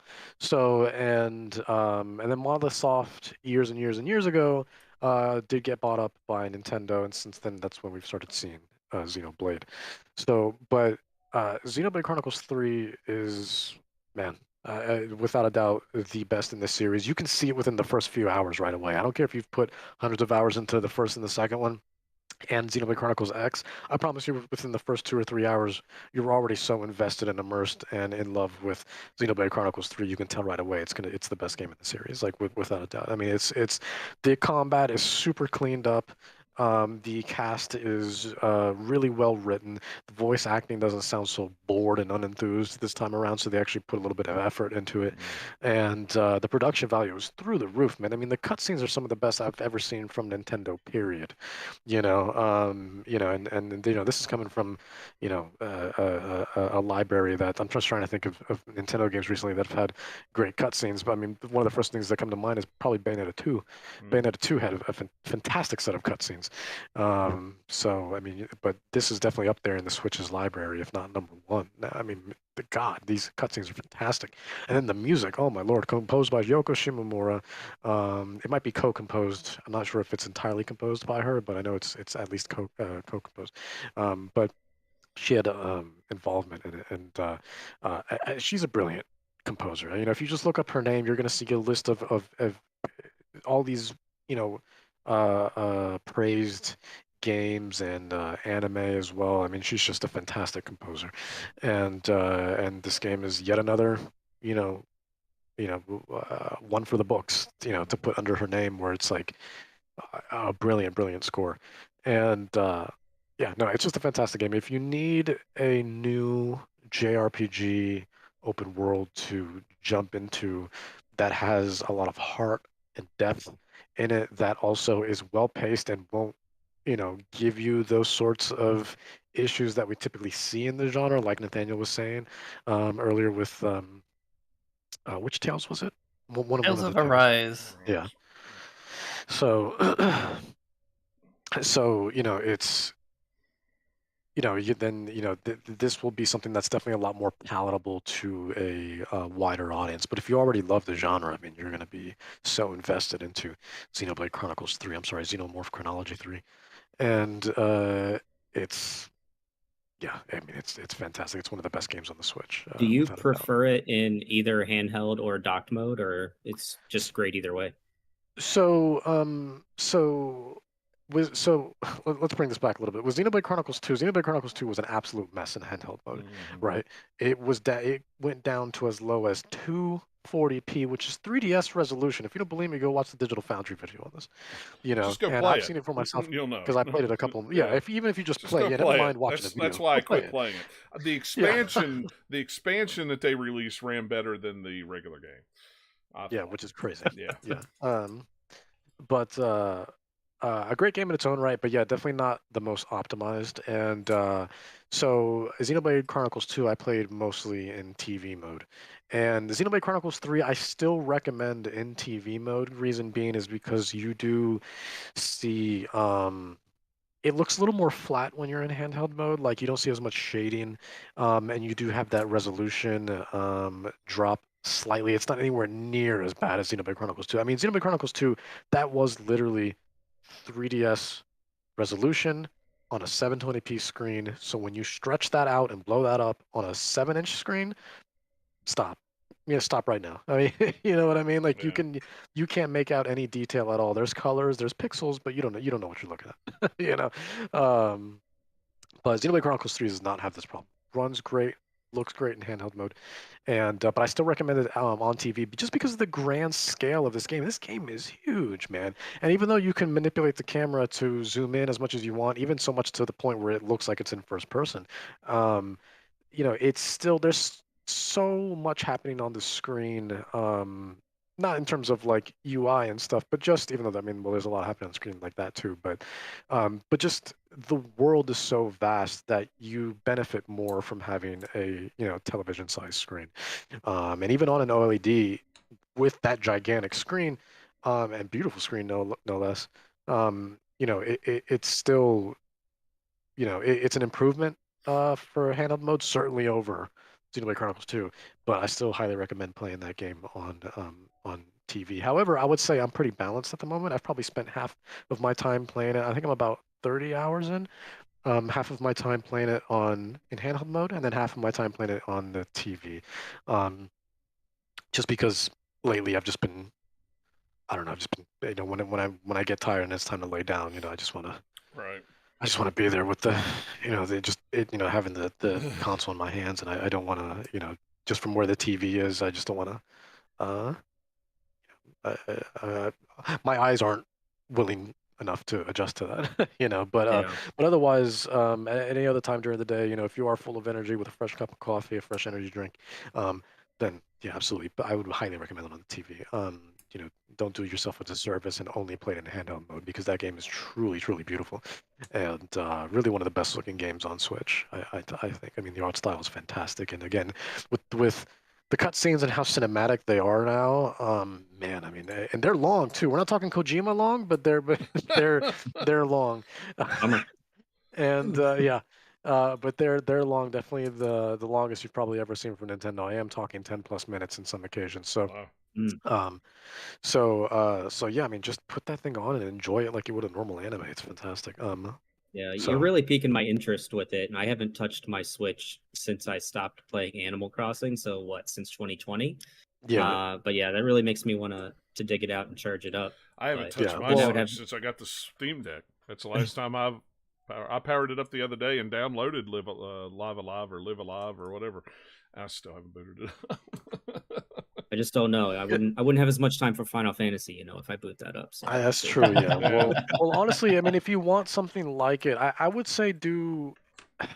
If there's a reason to boot up your Switch, there's two reasons right now, and I do think Xenoblade is one of them, and then the other reason is Live Alive. Live Alive is fantastic, man. I can't praise that game enough. Yeah. And with how perfectly paced that game was, with each story being at max 3-4 hours, like man, the quickest one was like 30 minutes, and like which was the present day one, and like. Man, that game. I mean, do yourself a favor, really. I mean, just even because even the smallest amount of time you put into it will still give you some sort of progress Yeah. towards that story. You don't feel like you know, you don't have to spend 3-4 hours grinding just so you can make it another hour into that story. You know what I mean? That Right. misbalance is the problem that a lot of I'm not even just gonna say JRPGs, RPGs in general have. So there's that discrepancy, so which can cause a lot of pacing problems. But Live Alive never had that. Nope. Live Alive was fantastic through and through. Man, that's a chef's kiss moment right there, man. And it's been a long time since I've had a chef's kiss moment with a game like that. So Live Alive is just fantastic. Yeah. I can't recommend it enough. So yeah. But yeah, that and Xenoblade. If there's any reason to charge up that Switch again, Rob, that would be it. So But yeah, in addition to that, also on the Switch, I played a game called a beautiful. You want to talk about beautiful art style? A beautiful game called Hoa, or as I like to call it, Hua. So, Hua. Hua. Hua. That That's a very game, different game. Yeah, that's that a is very, a a very very. different game. You're Yeah, not wrong. That yeah, is a very different game. yeah. I'm going to The take a protagonist blowtorch. is yeah. The protagonist is voiced by Al Pacino, Yeah. and yeah, and but And yeah, he's no, playing Al Pacino. Yeah. Weird. that's right, that's right. But yeah, no, Hoa was a fantastic short, man, maybe like 2 hours, which is great because that's what I wanted. That's puzzle games. I think are better when they're shorter than they are longer. I feel, I Yeah. think the longest a puzzle game should be is maybe 5, 6 hours tops, like Portal 2 was. Not Portal 1. Portal 1's really short, but like Portal 2 was with at most 5, 6 hours. Yeah, but But Portal 2 is also a lot heavier on story than most puzzle games as That's well. true. So I Yeah. think That is that true. lets them make it a little bit longer of a game because Yeah. you're not always doing a puzzle. Right, right. And I would say Cube 2 is like that too. Not so much Cube 1. Cube 1 was very much, just go for it, do the puzzles. You can beat that game quick. But Cube 2 had the same sort of thing where it introduced a big narrative structure. And Sorry, um I'm thinking of the Cube movies for a second. I was like, wait, that's not no. oh no. This is Cube with a Q. That's Like different. QUB. Yeah. But yeah, no, Cube 2 is great. But yeah, no, Hoa's has this sort of Studio Ghibli art style to it. And it's a very serene and calming um, puzzle platformer. So you're going around. Basically, you play as this little. I guess you're technically a fairy, really, but you play as this little fairy that revisits this island that you left a long time ago, and because you're looking for someone, and you're going through this mystical but magical forest, and you go through a couple different biomes. You're in this foresty area, you're in sort of a deserty area, you're underwater. But there's really just 4 different places you go to, and then you're in this sort of like mechanical rusty area. And but yeah, no, it was just such a wonderful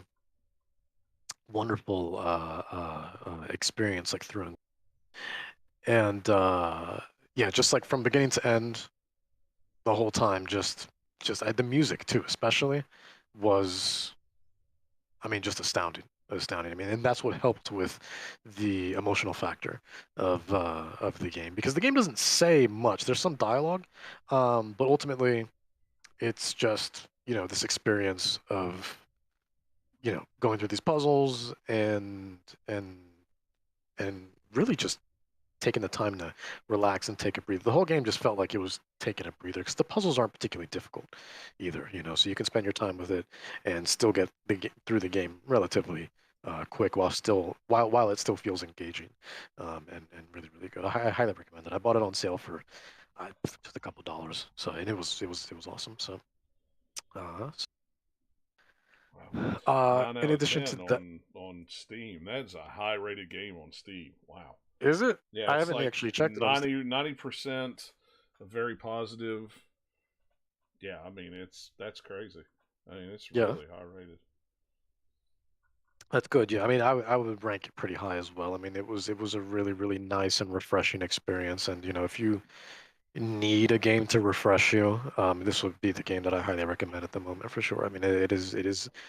You felt like you took like the video game version of like a shower afterwards. You're just like, oh, you feel refreshed afterwards. It's uh, but yeah, on the flip side, and you'll notice this is not the case on Steam. I play a little game called Excel. It's spelled XEL, but it's pronounced Excel, like the Microsoft program. That's what I was gonna And say. yeah, and now I don't know if the review's up yet, but I did write a review for it, and so I'm not sure if it's up on the site just yet. But So. I haven't okay. heard if it is. Okay. But expect it soon. And but long story short, if you go look at the Steam reviews, yeah, no, that's accurate. That's accurate, John. Why don't you go ahead and do me a favor and check the Steam reviews really quick? What are we looking at? Hang on a second. Let me go back here and see. Because I'd say they're pretty accurate. And I played the Switch version too, mind you. So we'll get to that once we talk about the what the general consensus is for that game on Steam. Let's see. Let me click There's on not it even here. that many on Steam. Nah, It's there's really not. mixed. It's mixed. But there's only 67. Yeah, there's only so 67. not many Looking good people on have played it Metacritic. on Steam. What's Metacritic got it as? 43%. Ooh, yeah, 49 of 67 users here on Steam. So Yeah. So, but I could have swore the recent review said mostly negative or something like that, but Well, it doesn't have any positive reviews on Metacritic. okay. Okay, 0. well then there you go. Ouch. I'm But just yeah, this scrolling game, down. Not recommended. Not recommended. Not recommended. Yeah, lots of Recommended. thumbs downs on Oh, Steam. now I'm getting to the recommended ones. No, not. Yeah. Not. So Never mind. so this game, and it's sad too because this is a game that had potential. Now, if you play it on PC, you'll have a better experience. Will that change whether the game is good or not? Probably not. But at least you'll play a game that tried, and you can see some good in it. At least you tried. Give us $15. Yeah, at least you tried. Yeah. Yeah, clap, clap. Give yourself a pat on the back. Here's a Jolly Rancher. Go home. Yeah, you know. Take a Jolly Rancher. Yeah, really. It would score better. Probably. Yeah. I mean, the game wasn't great, but they gave me candy, so you know. Yeah, they gave me candy. Yeah, that's always a plus when they give you candy. So Jolly Rancher just for starting the game. If you can manage to make it 2 hours into the game, they give you a bag of Tootsie Rolls. It's great. It's Oh, what a combo! Yeah. Well, I mean, it sounds like it should have just been a Tootsie Pop. That's true. Actually, I combine the best of both worlds. Yeah, really. They just had trouble separating those so they could give it to you at different times. So you know. That's right. Yeah, they wanted to reward people. You know, it's like an achievement. You know, Yeah. so. but yeah, the game has promise, and the game there is a level of I don't want to say appreciation, but there's a level of Acknowledgement that can be done when you're playing it on PC. On Switch, however, my lord, it's between the horrendous textures and the terrible frame rate and the low resolution and the bugs and the jankiness and the overall unpolished nature of this game, man. This game excels at nothing. Let me tell you that. It excels at nothing. And I don't recommend it at all, especially, it relies too much on the Zelda-like nature of it, that it tries to use that nostalgia and kind of its art style as a selling point, but also a reason to keep you invested. Never mind the game itself, which you end up with a repetitive and boring gameplay loop that is unrewarding and has very little variety to it. Yeah, I mean, without using a lot of expletives, the game just has so many issues. It's just not worth it, man. Especially and the thing is, when you look at a game like this, right? The game should not have been as crappy as it was on Switch, when there are a bunch of other Zelda-like games that more or less have the same format, like Death's Door. And is Tunic coming to Switch? I'm not sure if Tunic's coming to Switch or not, but Tunic exists, and I'm if you sure. want to compare it to something like Tunic, you can. But like Death's Door, like Tunic, or even something like Hades, even you can do something like Hades, and and those games look and run incredible on the Switch and every other platform because there's parity, there's optimization, and then there's care put into it. This game had nope. Nope. I think the moment they got the Switch dev kit, they must have done some auto optimize nonsense. Didn't even then they were just like, this will do, and then they shipped it off, and then that was it.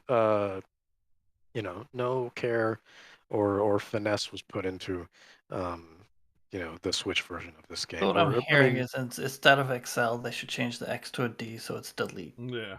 Yeah. That's right. But yeah, anyways, that's but my full review will be up on the site soon, and we can go more in depth there. But yeah, unfortunately, I can't recommend it. It will not have the best rating. You'll see when the review goes up, and yeah, it's yeah. But if you are interested in it, and if you can find it on a deep enough sale, get it on PC. Do not get it on Switch. God forbid you ever get it on Switch.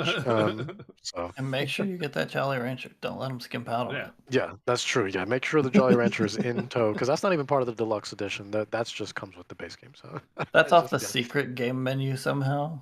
yeah, that's right. Yeah. But next is actually a nice one. Talking about refreshers now because I was getting very angry. My blood pressure went up a little bit. Now I can calm down a little bit. This next one on PC, I played the other day. A short game. My God, this thing must have been like 15 minutes long. But what a great 15 minutes it was.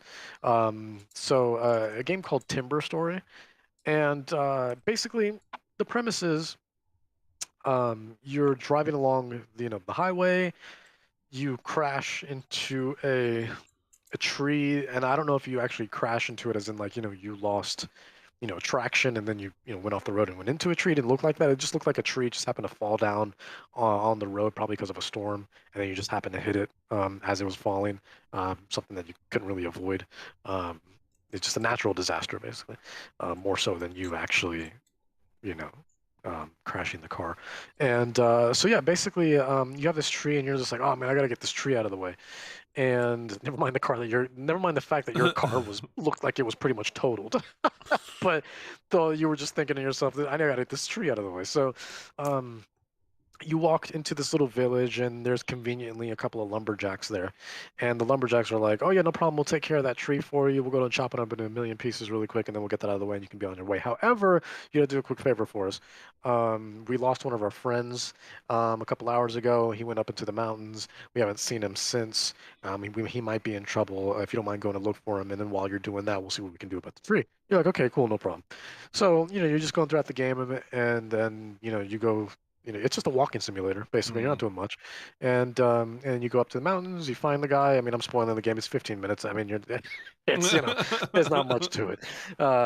You find the guy, and then they're like, "Oh, cool, thanks for finding him," and then that's it. That's it. There's like we took care of that tree for you, and that's it. And then you're on your way. But for those interested, because I know we got some fans of achievements, easy, 100%. Only 4 achievements. You can get that 100% within those 15 minutes. I think the only one that you're really gonna miss, there's only one missable one, and even then you'd be hard pressed to miss it. Is there's a hidden snowman in the game, and but it's like hiding behind like one of the houses. So if you just go behind like one of the houses, like you're good. And that was on Um, Xbox?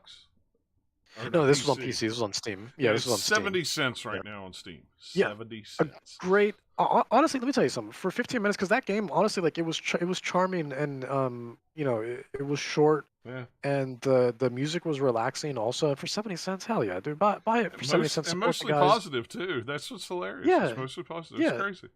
exactly. 70 cents. Honestly, I promise you've spent your money on worse things. And like it's a solid 70 cents. Like really, like do yourself a favor and spend 70 cents on it, especially if you want an easy 100%. You know, just go and go do it. Why not? That'd be a nice like short, cute little quick game to play on the Steam Deck too. So like, Yeah. it's yeah, absolutely, man. 70 cents. Hey, it come on. fits right into John's playtime. Yeah, it does. That's right. And then That's right. they apparently they do a lot of these because like they have a Grand Hike as well. So I saw that. Yeah, I saw that. I haven't played that one, but I have played some of their other games. I didn't realize it was by those devs. Yeah. But yeah, they have quite a few of those, and they're all yeah, no, they're all relatively short, which is great, and I think they're all pretty much walking simulators too. 4 Steven Um, tunes. That's hilarious. Yep, that's all it is. Easy 100%, and yeah, you can get that within 15 minutes, and yeah, it's solid. It's a low polygonal art style to it as Yeah. well. But yeah, Huh. ran great, looked great. Yeah, That's easy 100%. hilarious. Mm-mm-mm. Yep.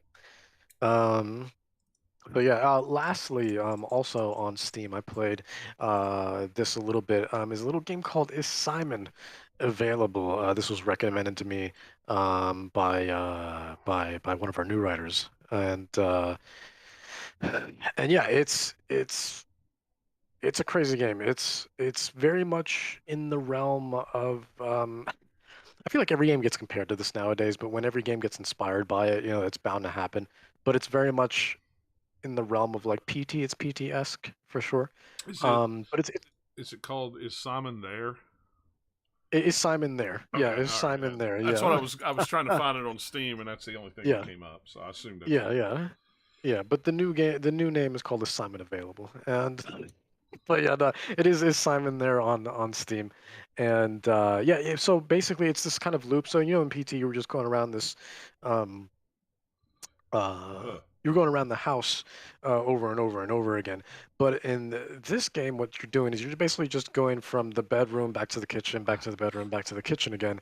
But while you're doing that, other doors in the house open, but you're constantly getting this phone call. And every time you pick up the phone, it's just the same voice over and over again that says, "Hey, is Simon there?"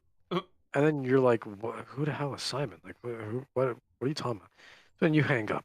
You go back, weird things happen. Phone rings again. Go back. Hey, is Simon there? Huh? Hang up again. And then, but yeah, you're doing all these puzzles little by little. And yeah, no, I mean, it was fine for what it was. The graphics were actually like surprisingly really, really good for an indie game like this. The only thing I really have to criticize this game for is, and quite frankly, every game that continues to do this in 2022 and probably well beyond after the years following, can we stop using the chiller font? Please. Can we stop using the chiller font for our titles, please? Don't I tell them can't that. stand They'll that go to font. like Comic Sans or something. Yeah, really. Oh God, yeah. Well, there's already plenty of those too. Or Jesus. a papyrus. We'll get a lot more of that again. Oh Yeah. God, Jesus, no. Yeah, those are that's the Triforce of Give font it right there. time. There'll be another, dumb it font soon enough, and you'll get tired of that yeah. Oh yeah. one. But I'm just so sick and tired of chiller. I've been seeing this thing since 2003. I'm done with it, man. I'm done with it. And honestly, had this game not been recommended, this is a game that I didn't even know it existed. But if I saw it scrolling through Steam, which I frequently do, I likely would have just kept scrolling. Yeah. So but it was recommended to me, and I'm glad it was because it was actually really really appealing. But I did reach a sort of game breaking point where, and maybe because I did something out of sequence, where I just couldn't progress anymore. So unfortunately, I did have to stop. But I did see the rest of I was close to the end, anyways. But because it's not a long game, maybe an hour at tops. There's actually an achievement for you beating the game in 20 minutes. So it's a really short game. Oh wow. Yeah. Yeah, so it's really, really short. But for your first blind playthrough, you're probably spending no more than an hour on it. Once you understand, like, how the loop works, because it's all pretty scripted. Do we get to find out who Simon is? You do, Well, that's good. At least actually. there's some Yeah, closure with that. yeah. That's There's some important. closure.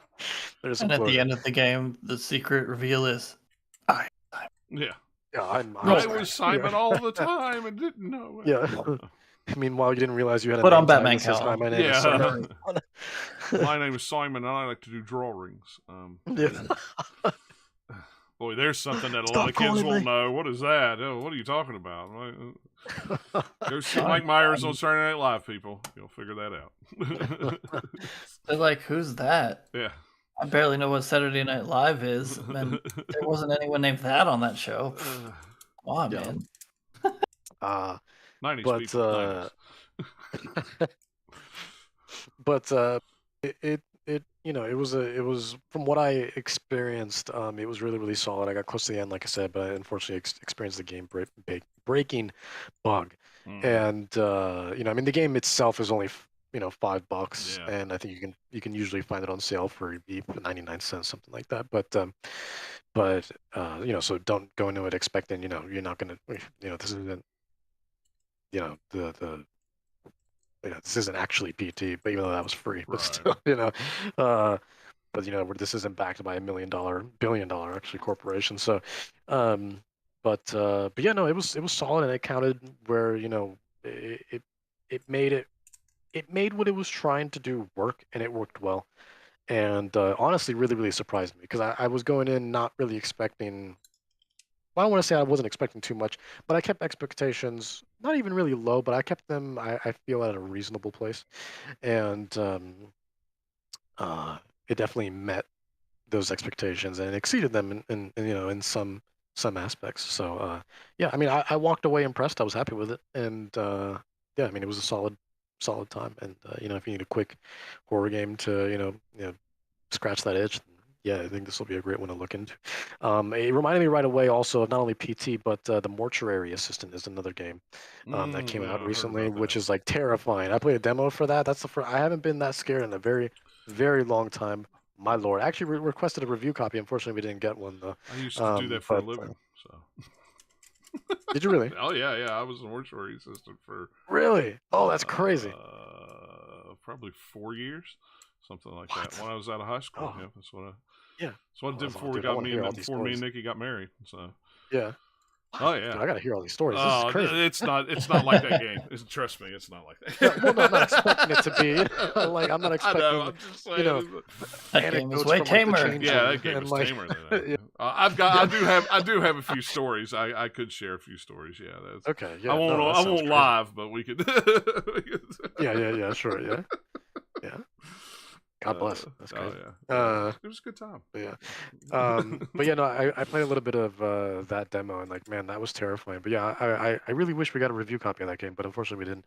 Um, but yeah, I haven't been that, you know, I haven't gotten chills like that in a very, very long time. Yeah. So yeah, but that game looks wild. But anyways, before we go on a too much of a tangent, yeah, is Simon there? Solid short horror experience. Recommended if you need something to scratch the itch. Don't go in expecting a big AAA thing, but Right. it counts where it matters. So Just some of those little clips of it was freaking me out. Like just see yeah. this thing just go whoop, right around the corner with the flashlight. I'm like, what? Yeah. I Oh don't my like God. that. Yeah. No. Yeah, it's a big no-no. Yeah, no, Yeah. I don't like that. Yeah. Sometimes my shadow does that and it freaks me out in the house, so I don't Yep. like it in a video Yep. game. No, thank you. Yeah, but yeah, that's everything I've been playing. Okay, cool. We'll do the last story first because there's really not too much to talk about other than Sony raised the price of the PlayStation 5 in most markets except the United States, which sucks for everywhere else in the world. Normally it's been like $20 to $40 more, roughly. I mean, it depends on where you're at. I know a lot of it's strange though. I mean, some people were saying that the PlayStation 4 bumped up one time. Yeah, I seem to remember vaguely there was another time where a console got bumped up a bit, but I don't think it was permanent. No, it wasn't, and it came with like 2 games and something else. It wasn't like it bumped up, but they were they gave you something for it. This is just, and I know we're in a different place with the the economic stuff around the globe, and but it's just funny that they didn't raise it in America. I'm guessing because the dollar's strong, and it's probably where it's selling the most at is in the United States from all the sales stuff that I've seen. So yeah. But yeah, if you're in Japan, UK, Europe, China, Australia, Mexico, or Canada, you better try to find one before. Is it already went up? There's a date. Doesn't say in here. It's gonna be like a subscription service where every year it keeps going up rather than going down. Well, next year PS5 will be $600. Yeah, and everybody was like, "Well, does that mean Xbox and Nintendo are going to raise theirs too?" And both Nintendo and Microsoft both came out and said there are no plans to raise the prices now. So that even makes the Series S look even better. I mean, especially for the Switch, that would be really stupid. Yeah, it would be. Yeah, it would be. I mean, at least with the PlayStation 5, you're like, oh, well, I guess it's cutting edge technology. It's a little harder for them to get the chips and whatnot for it. But for the Switch, you're just like, come on, no. But, my buddy sent me that when it happened. I was out working, and he was like, hey, did you see this? I was like, no. I said, but I find it funny that if Microsoft doesn't raise the price. And he's like, well, why? I said, because the Xbox and PlayStation 5 are both made in the exact same factory in China. By the exact same company, and Microsoft's not raising their prices. So but Microsoft can also afford to take a bigger loss on things. It's not quite apples to apples. No, it's not when you're talking a $7 billion company versus a $2 billion company. That's when you get into billions, that's a big difference. But Microsoft is more apt to take a loss anyway, to try to gain more ground. What is it? I saw somebody on Twitter said, well, if they really want to do a dick move, they'll drop it $50. It's like It's like, yeah, I don't think that's going to happen. I don't think it's going to happen either. know, But it's could you funny, imagine though. Microsoft? Are you going to raise prices? And they're like, no, we're actually going to lower it $50, and everybody just goes, what? Well, they did actually kind of do that because like last night when I was reading more about it, funny enough, as someone had said, someone had posted a picture. They went to the Microsoft store and noticed that not only did they respond saying no, we're not going to, but someone noticed on the Microsoft store the Series S instead of $299 was $289 Yeah. and came with a copy of Madden 23 for free. Yeah, come So with a free they game. lowered it and bundled with the game after that. After that Yeah, news, so I mean, that made me laugh. Like, it's just like, no, watch. See, it's not that much of a problem. Yeah. Watch. You know. And do I think it's going to make a difference? No. I mean, people, Probably if not. you want a PlayStation 5, you're going to pay what you want for a PlayStation 5. $499 I actually was... kind of. Oh, go ahead. Sorry. I forgot what the price was, and because I never see them in stores, Yeah. and so when I was reading That's through true. and it was telling me what the price was, I was like, I thought that was the price the whole time, but no, I guess it's £50 more. Yeah. If you're in Europe or whatever. $499 was my threshold for a console. I mean, $50 more, and I probably would have went no.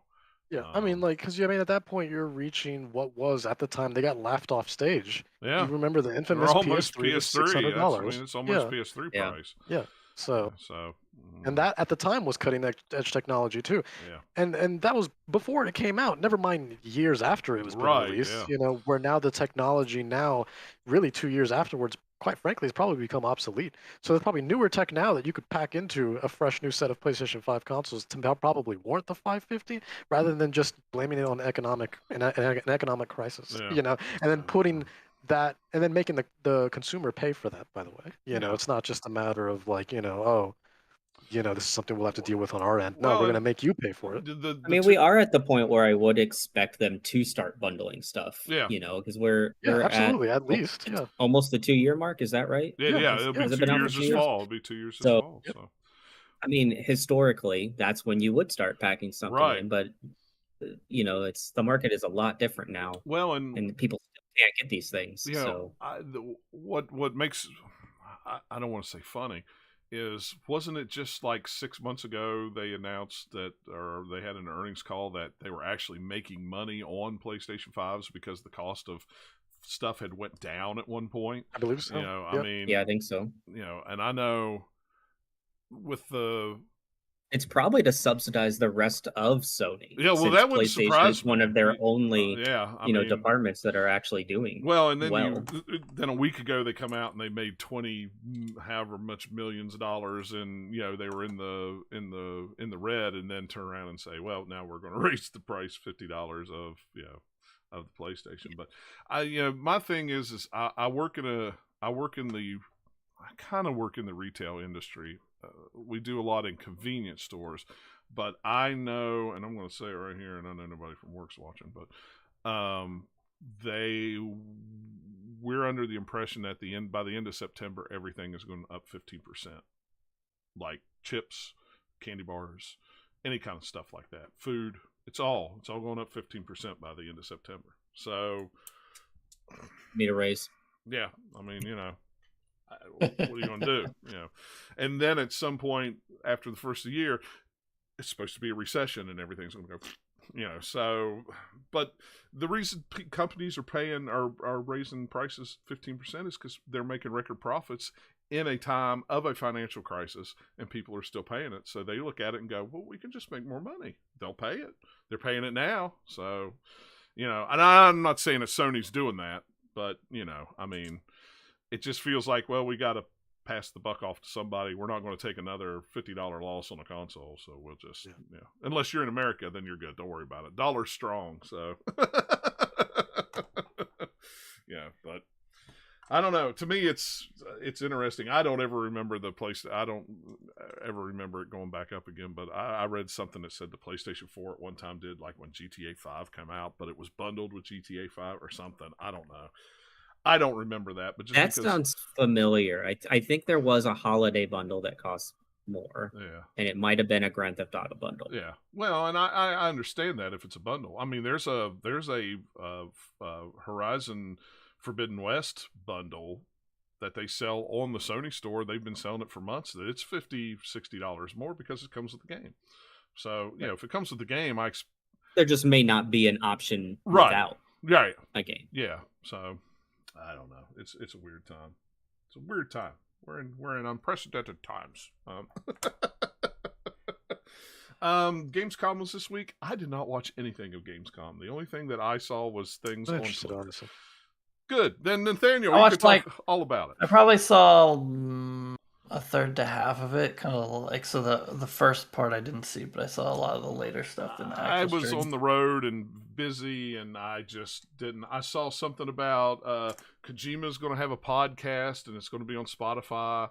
Starting in September, only on Spotify. I'm glad to know that it's going to be in English, because I wondered there for a minute. I was like, was it going to be all in Japanese, or is it going to? Who's going to be speaking? Because he doesn't usually feel comfortable speaking. in English. They'll have somebody, I'm guessing, translating, I suppose. Well, Jeff Keighley's on it doing a segment, because they said that in the actual little thing when Kojima was talking about it. So it might. Yeah, I don't think it's just one person. It might just be. But I didn't look any further into it other than like the little thing that I was half paying attention to when we was talking about. It's like, oh, Kojima's doing a podcast. Cool. That's about it. And then I didn't like all the other details kind of went over my head because I wasn't paying that close attention. Because I kind of had, the stream on another monitor while I was doing other stuff. Right. Well, and I saw where Gotham Knights was actually getting bumped up to like October 21st. It was like, wow. What was it originally? It was the 30th. It's moved up like 8 or 9 days. Okay, because like he said, like the way Jeff Keighley introduced that was a little bit weird, because it was like, "Hey, Gotham Knights, I'm coming in October," and then after he says that, like coming a little earlier than you might have thought, and wink, wink, see it in the trailer. They play the trailer. It says October 21st. Like, that's late in October. What was it? I think it was because I didn't remember what originally. So it's like couldn't be a long time. Because I'll be honest with you, that's the only game that I'm really buying this fall that I can think of is that one. I don't think there's anything else. Pokemon? I might. For Bayonetta 3? Yeah, Bayonetta. Of course I'm getting Bayonetta. Yeah, I forgot I've got it pre-ordered. I wasn't even thinking about Bayonetta. But yeah, I mean, other than Bayonetta and Gotham Knights, I might get Pokemon. I don't know. I usually say, oh, no, I probably won't get this Pokemon. I'll wait. And then he buys it 5 times. Yeah, then I buy it 3 times over.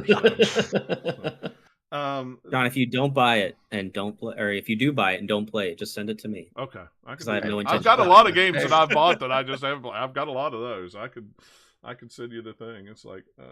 I told my buddy what he's like, I haven't played Fallen Order. It's like, oh, if I had it on Xbox or I had it on PS5, I'd totally let you borrow it. I won't play it again, but I don't. I have it on Xbox. So it's like, the only other thing that I noticed was Sony finally revealed like a DualSense Edge controller. It's kind of like their version of the Pro controller. It looks all right. It didn't go quite as far as I wanted it to go. And same, yeah. It didn't blow up my skirt, so to speak. Yeah. I mean, I like the interchangeable buttons and everything like that, but the reason I like this controller better than any other controller, it's not because of the back buttons, it's not because of the removable sticks, it's because I can tighten these sticks, and this thing is covered in rubber, and it has a nice weight to it. That's the 3 reasons why I like this controller. I definitely want to get my hands on it. Crying out loud. I've been in the market for a nicer, DualSense controller, and I like to go with the official ones, but I've had a lot of problems with my DualSenses. I've owned like 7, I think, and 3 of them had Joy-Con drift. One of them has a sticky X button, and like I'm not gross with my controllers. Right. They look nice. And I don't like play fighting games or anything, so I'm not abusing my controllers, but they're wearing out. Yeah, I must use mine just not that much because mine are still fun. I have 2. Oh, mine are too. That I got with the console, and they're just still fine. I had one that the triangle button would just like activate on its own for a while, and the other day it's my controller just turned off when I was playing with it, and the battery was still at like 3 bars, and I just turned it back on, and it was good for another 5 hours. I was just like, oh. Weird. Cool. But yeah, but if their Edge is going to do that, I don't know. It's hard. Yeah, I know. It's hard to spend how much money. Well, and they it's still going to be the same thing on the inside. And they haven't said how much it's going to be. You've played too long. You know, they haven't said how much it's going to be either. That's the other thing I'm curious about. I don't know. I have had 2 of these Xbox Elite controllers, and there's a lot of people out there that give this thing a lot of grief. This thing to me is the best controller I have ever played with. I love this thing so much. The weight of it is really good. I turn the tension for the sticks up all the way so they're real tight and snappy. I really like that. And I like the rubber grips on it. I just like that feel. You know, my hands sweat when I hold things, so I like something that I can really grip on and it sticks to my hands. But I like the new DualShocks. They to me they feel like a really premium controller over the last ones on the PlayStation 4. Yeah. The PlayStation 4. Oh, I love the form factor. Sure. It's great. Yeah. What'd you say? I was surprised there was. I said, for sure. Like, you take a PlayStation 4 standard controller with the DualSense one for the PlayStation 5 and like hold one in each hand. It's like, this one feels cheap. This one does not. Yeah, I like a little weight to my controller. I mean, I don't want it heavy, but I like it. Makes it feel premium. But I mean, I like a weight in my hand. I like to feel it. I don't like to feel like I'm going to break it. But yeah, I mean, I like the DualSense. I just don't play my PlayStation 5 enough to really say I'm in love with it. But yeah. I feel like the fact that they don't have a way to customize the D-pad is like a statement that we've perfected the D-pad. No, you haven't. It's just buttons. Like, but give us options. Like I would probably never change it. Yeah, it's not a pad. It's buttons. I would never do anything with it, but I still want the option. Like if you're going to come out with a competitor, to Xbox's Elite controller, at least have the D-pad bare off. minimum. Yeah, I mean, I pull a real D-pad off, and yeah. And then I like the rounded one, but I like just the regular square. I like a real D-pad. I don't like the PlayStation D-pad. I haven't for a long time with the buttons. I've just never liked it. It hurts my thumbs after a while if I'm doing like a fighting game or something. Yeah. So I get that. But, they haven't said anything about it. I would have liked to have seen like the grips more in rubber, but that's just me. I'm sure there's people out there, and they haven't said if you can, they said you could swap the sticks, but, can you adjust the tension on them? Can you do? It seemed like it was just height. Yeah, see, I don't do anything with height. I like the tension on the sticks. I wouldn't bother with that. Yeah, so I don't know. It's probably not. I don't play my PlayStation enough to say I'm going to buy it anyway. But if I did, I don't know. I really like my Elite controller. To me, it's hard to beat. If they would bring out an Elite 3 with, if they would redo and do haptics or something on them like PlayStation did, that's probably the only way I'd ever upgrade it. But like I said, I've got 2. I travel with one and I keep one at home.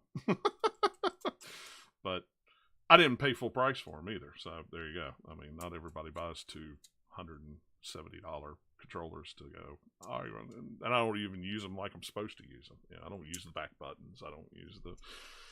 It's like, why do you play? Why do you have that? It just feels good in my hand, and I prefer it. But was there any reason as any? Yeah, I mean, if I'm going to play for 5 or 6 hours a night, if I am. But anything catch anybody's eye? The Dune game sounds kind of cool. I mean, sure. It's not much that was really about it. It was pretty much a teaser. Like, hey, this is a nice looking trailer. I'll make a weird comparison. There's one that I hope will be the Suicide Squad compared to Suicide Squad. The Lords of the Fallen is the name. Yeah, that was a weird announcement. Like they renamed it was Lords of the Fallen 2. They sort of teased it before, I guess, and now it's the Lords of the Fallen. And so I was like, okay, that was weird, but it looks pretty, and I like my Souls things, so I'm hoping that it's good. Yeah, I saw. They also had, what was it called? I'm messing up the name in my head. This is one thing I hate about IGN. Your site is too big. Yeah, it really is. Especially for ones like this that are recaps of press event that has lots of things and you're scrolling forever because the font is so large. Yeah, it hasn't been good to navigate since like the PS2 days. No. There we go. It's called The Lies of P. It looks like Bloodborne, but Pinocchio sort of. Yeah, I heard about weird and cool, and I want it to be good because it looked cool.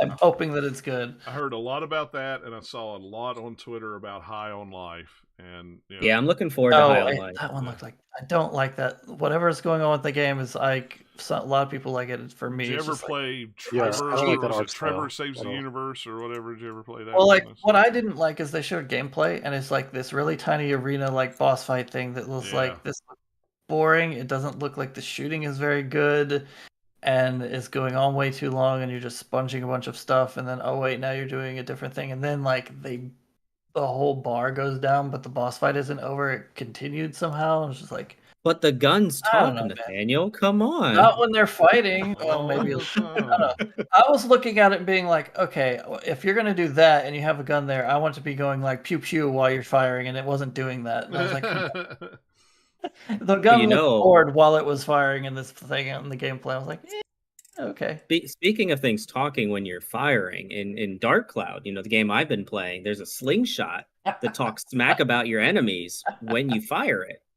Come on, guys, it's been There done. you go. Yeah, this is. I mean, there's plenty of games that have done, that idea of a sentient weapon before.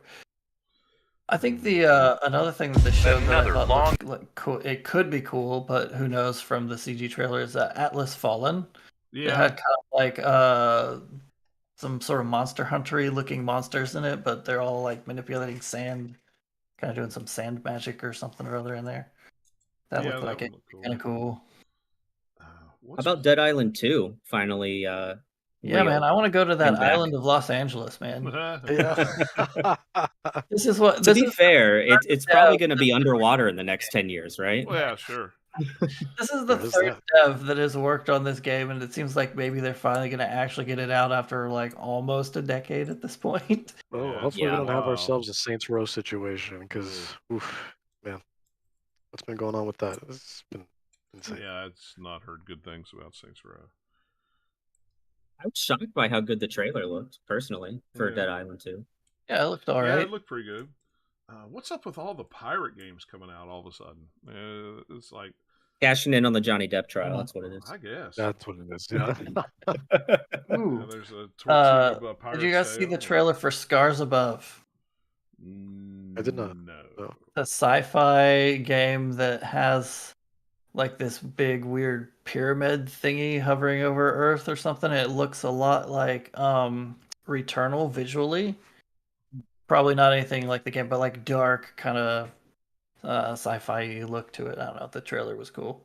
I saw that Under the Waves from Aquatic Dream. That looked interesting. But no, I only things I saw was if anybody was talking about it on Twitter, because I didn't get a chance to watch it. It was at an odd time of the day, and I was out, and then by the time I got to the hotel, it was over, and I was like, I'm not going to watch it probably. And I had spotty Wi-Fi at the hotel most of the time, but Yeah, games. there's one called Phantom Hellcat that had an interesting, very short like teaser. Killer Clowns from Outer Space. A lot of people's talking There you about go. that one. That's the There we movie go. tie-in game that we've all been Yeah, waiting we've for. all been waiting for that one for 40 years or however long it's So been. over those types of games, man. Yeah, I know. They right? had a they're trailer all the same. for Dorf Romantic, the puzzle game that I talked about like maybe 3 or 4 episodes ago. Is coming to Switch. Oh, finally. Which it's that would coming be a to great Switch Yeah, game. it would be. Yeah, I bought I that. think and it's a bought it very on Switch. small, like a student made game, I believe, and it's they're from Germany, which is probably why they got into this whole show, even though it's just a short trailer saying it's on Switch. But yeah, it's a cool, chill puzzle game, so I think it would play really well on Switch. I bought it on Steam, played on Steam Deck. Works really well on Steam Deck, so it would work really well on Switch. But yeah, I mean, cool games coming out. Yeah, there was really just a bunch of kind of smaller things, or a couple of like things like Callisto Protocol had some more footage that we've already seen before, and then they Right. ended with the big thing was the Dead Island 2. Yeah. Well, because it got 2 trailers. Ooh. Ooh, 2 trailers. Because it was all this very much just CG trailer of like, hey, there's this character, he's going out and like, oh, he's killing zombies, and now he's going back to his apartment, and oh, he forgot something, so he has to go back out and get it. And I'm like, okay, what is this? Oh, is this Dead Island? Cool, fine, whatever. And then they're like, hey, would you like to see gameplay? Here's another trailer. And I'm like, Hooray! all right. Just the trailers, they've been sitting on for a decade, so they had to get them out the door. Yeah, Yeah. I don't know. Robert, did you put the PSVR release window thing in there? Yeah, they said. Yeah, I just know they 2023. announced it since our last recording. So Yeah. yeah, early 2023. That's what they Yeah, say. that's We'll right. see. And they're still trying to figure out price. Otherwise, they probably would have told us. Yeah, I'm I mean, guessing. I've been figuring February was the release window, or February or March for this thing since they announced it. It just seems to make sense. Yeah. What worries me though is how many people are going to buy it with raising the PlayStation 5 $50 more in certain Maybe territories. that's why they're raising the price. They're going to bundle it. Well, I mean, Well, yeah, it'll come to right. America Bundle at it for $100. PSVR 2 $1,000. Yeah, it's Yeah. like yeah. PSVR 2 so far is just like, okay, cool, that hardware's neat. That's like a nice upgrade over, the original hardware. But what are you going to play on it? Right. They haven't really answered that yet. Yeah. So they need to say, hey, this is what's coming for it. Otherwise, why buy it? Yeah, my big thing. I mean, Sony always has a fall showcase, right? So I assume that would be when they would usually focus on this. I would think either that or I would think that they're going to do it at some point on that. That or they'll have the showcase in February and this thing will launch in. Yeah, they're in a weird place because I don't know if they want to wait till God of War Ragnarok is out before they show here's a bunch of stuff that's coming after that, or if they're gonna, who knows, Yeah. They could still do it before that. They could wait. They could say, hey, here's, wait till the beginning of the year for VR specifically and just do a thing that's just that. They could do a bunch of different things. I'm going to guess that thing is going to be $399 or $499 if I had to guess. $1 million With the tech that's packed in it, it's got to be. I'd say $399 is a safe bet. No, you know what's going to be funny? It's going to be more expensive than the PlayStation 5. It's going to be. It could be $600. I mean, who knows? I mean, the Quest 2 is now $500, and it's. VR's tech is not cheap, and if they're raising the price of the console itself, and it's not like they're doing kind of like budget VR, really. Like, it's still not quite as high end as what some of the stuff you can get for PC is, but not by that much. They're packing quite a bit into the PSVR 2. It's not going to be cheap at all. No, and there's a lot of things with the PSVR that I like, and they've taken it from Meta, like you could touch the side, see the room. I can do that on my Quest. It's really cool. If I'm, oh, what was that noise? Now I can see, with the cameras. That's conspiracy theory. That's why the PlayStation price is going up, is because they're also making the VR stuff and they're pre-subsidizing it by raising the price of the console. I mean, and that's why Microsoft is not, because they don't have a VR thing. They're also spending money on it. I see a lot of people online. Maybe they'll be able to launch the VR cheaper by raising the PS5 price. They're going to come way under. It'll be $299 because not only the people buying the VR are paying for it, but everybody who buys the system is paying. They raised the $50 console price so that the price of the VR doesn't seem quite as high by comparison. You're right, yeah. This one's only $399, guys. The console now is $550, but VR is $399. This is so much cheaper. But I have to have a PlayStation for that too, right? Yeah, it's only $900 to bundle them together. It's fine. It's fine. You just don't tell them they need the PS5 until they buy the VR. Yeah. Oh my gosh. I could only imagine those discussions from the retail side of, oh, I want a PSVR. Oh, do you have a PlayStation 5? Well, no. Do I need one? Is it not? No, you have to have I could just imagine. Yeah, but you're going to have to imagine it because I highly doubt that it's going to be in stores. Oh, I doubt it is. With what console availability is, they're not going to be making that enough of those for them to just be sitting in stores, really, unless you just get randomly, like you can see one somewhere. Actually had 5 Series X's over at my Walmart here. That was the most I've seen in the store at one time. Of course, they were gone by the time that I walked around the store and came back, but you turn around, turn your back for like 5 seconds, and then like, oh wait, one went away. Let me see. How long does it take? Yeah. Oh, they're all gone. No, it was just like a smoke cloud left. But to actually see some on a store shelf for even a half hour was kind of weird. Being 2 years into it, and go, oh wait, a console on the shelf? What? Still haven't seen a PlayStation, but someday. But yeah, so that's all I've got. Has anybody got anything else before we call it an evening? So. No. All right. Well, like I say, guys, follow us on Twitter at GL_podcast if you want to come hang out with us live. If not, you'll get it on the feed of your podcatcher of choice when I put it up sometime Sunday afternoon or early Sunday evening. Or you could just watch it on YouTube if you want to. Watch the VOD on YouTube if you want to. So, but We're also on Spotify. Take that, Kojima. Oh yeah, we're on There you go. everything. We're on some. Podomatic has put us on some podcatchers I didn't even know existed. I had to go look them up. I'm like, what is this thing? I have never heard of it. So our next episode or two, we need to have Kojima in the title of the episode so that when people are searching for it, they'll find our episodes. Yeah, that's what I'm going to start doing. That's marketing. You got to think SEO, man. Yeah, man. That's Exactly. Going back to Cooks and Lamb, search engine optimization. Yep. I'm telling you. So our next episode should be the 10th, somewhere around in there. Well, like I say, follow us on Twitter if you want to come hang out with us live, and then you'll know when we go live, because I try to tweet out a couple hours ahead of time, unless I forget. Well, I'll tell you this. Actually, you know what? I'll do this on purpose, just so we can take advantage of that. Since Death Stranding is now on Game Pass, Well, That's the next game I'm playing. Just sneak peek.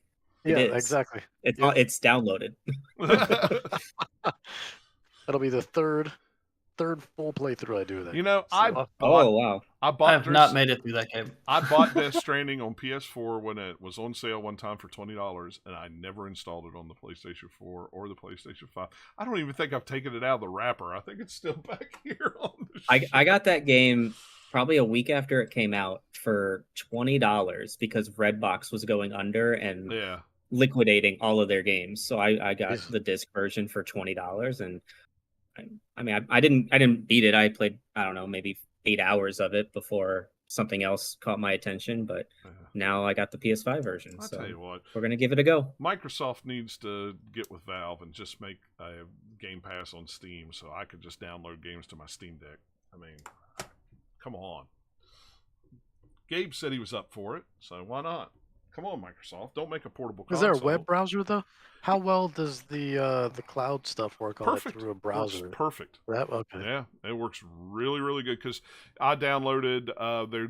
They did a beta for Edge, so it runs through the Edge browser, the Microsoft Edge browser. So it's optimized. It works great. I mean, it works really, really good. So, and the game or the browser, it understands. It processes Steam Deck as a controller. Yep. Basically. Mm-hmm. Oh, nice. Okay. Yeah, I even have Microsoft even has instructions on their website on how to optimize the layout and everything with logos and everything. So it just appears in your Steam library as a non-Steam game, and I click on it, and it just immediately, just like logging into Xbox Game Pass on the system, it's just, I'll pick this game, and it goes. It works great. That's awesome. Yeah, I mean, it works really good. That's why I say everybody's like, oh, Microsoft needs to make a handheld console. No, they don't. There's a handheld console out there. Just go to Steam and say, here's 15% of Xbox Live or Xbox Game Pass subs. Put it on. I mean, the EA Play or whatever it is, it's on Steam, so why can't Game Pass be on there? Why not? Do it. Do it. Do it. Dare you. Yeah, do it. As if I don't have enough games to play as it is anyway. All right, guys. Well, on that note, we're going to call that a show. Thanks a lot for hanging out and listening to us, and we will catch you guys next time. Take care.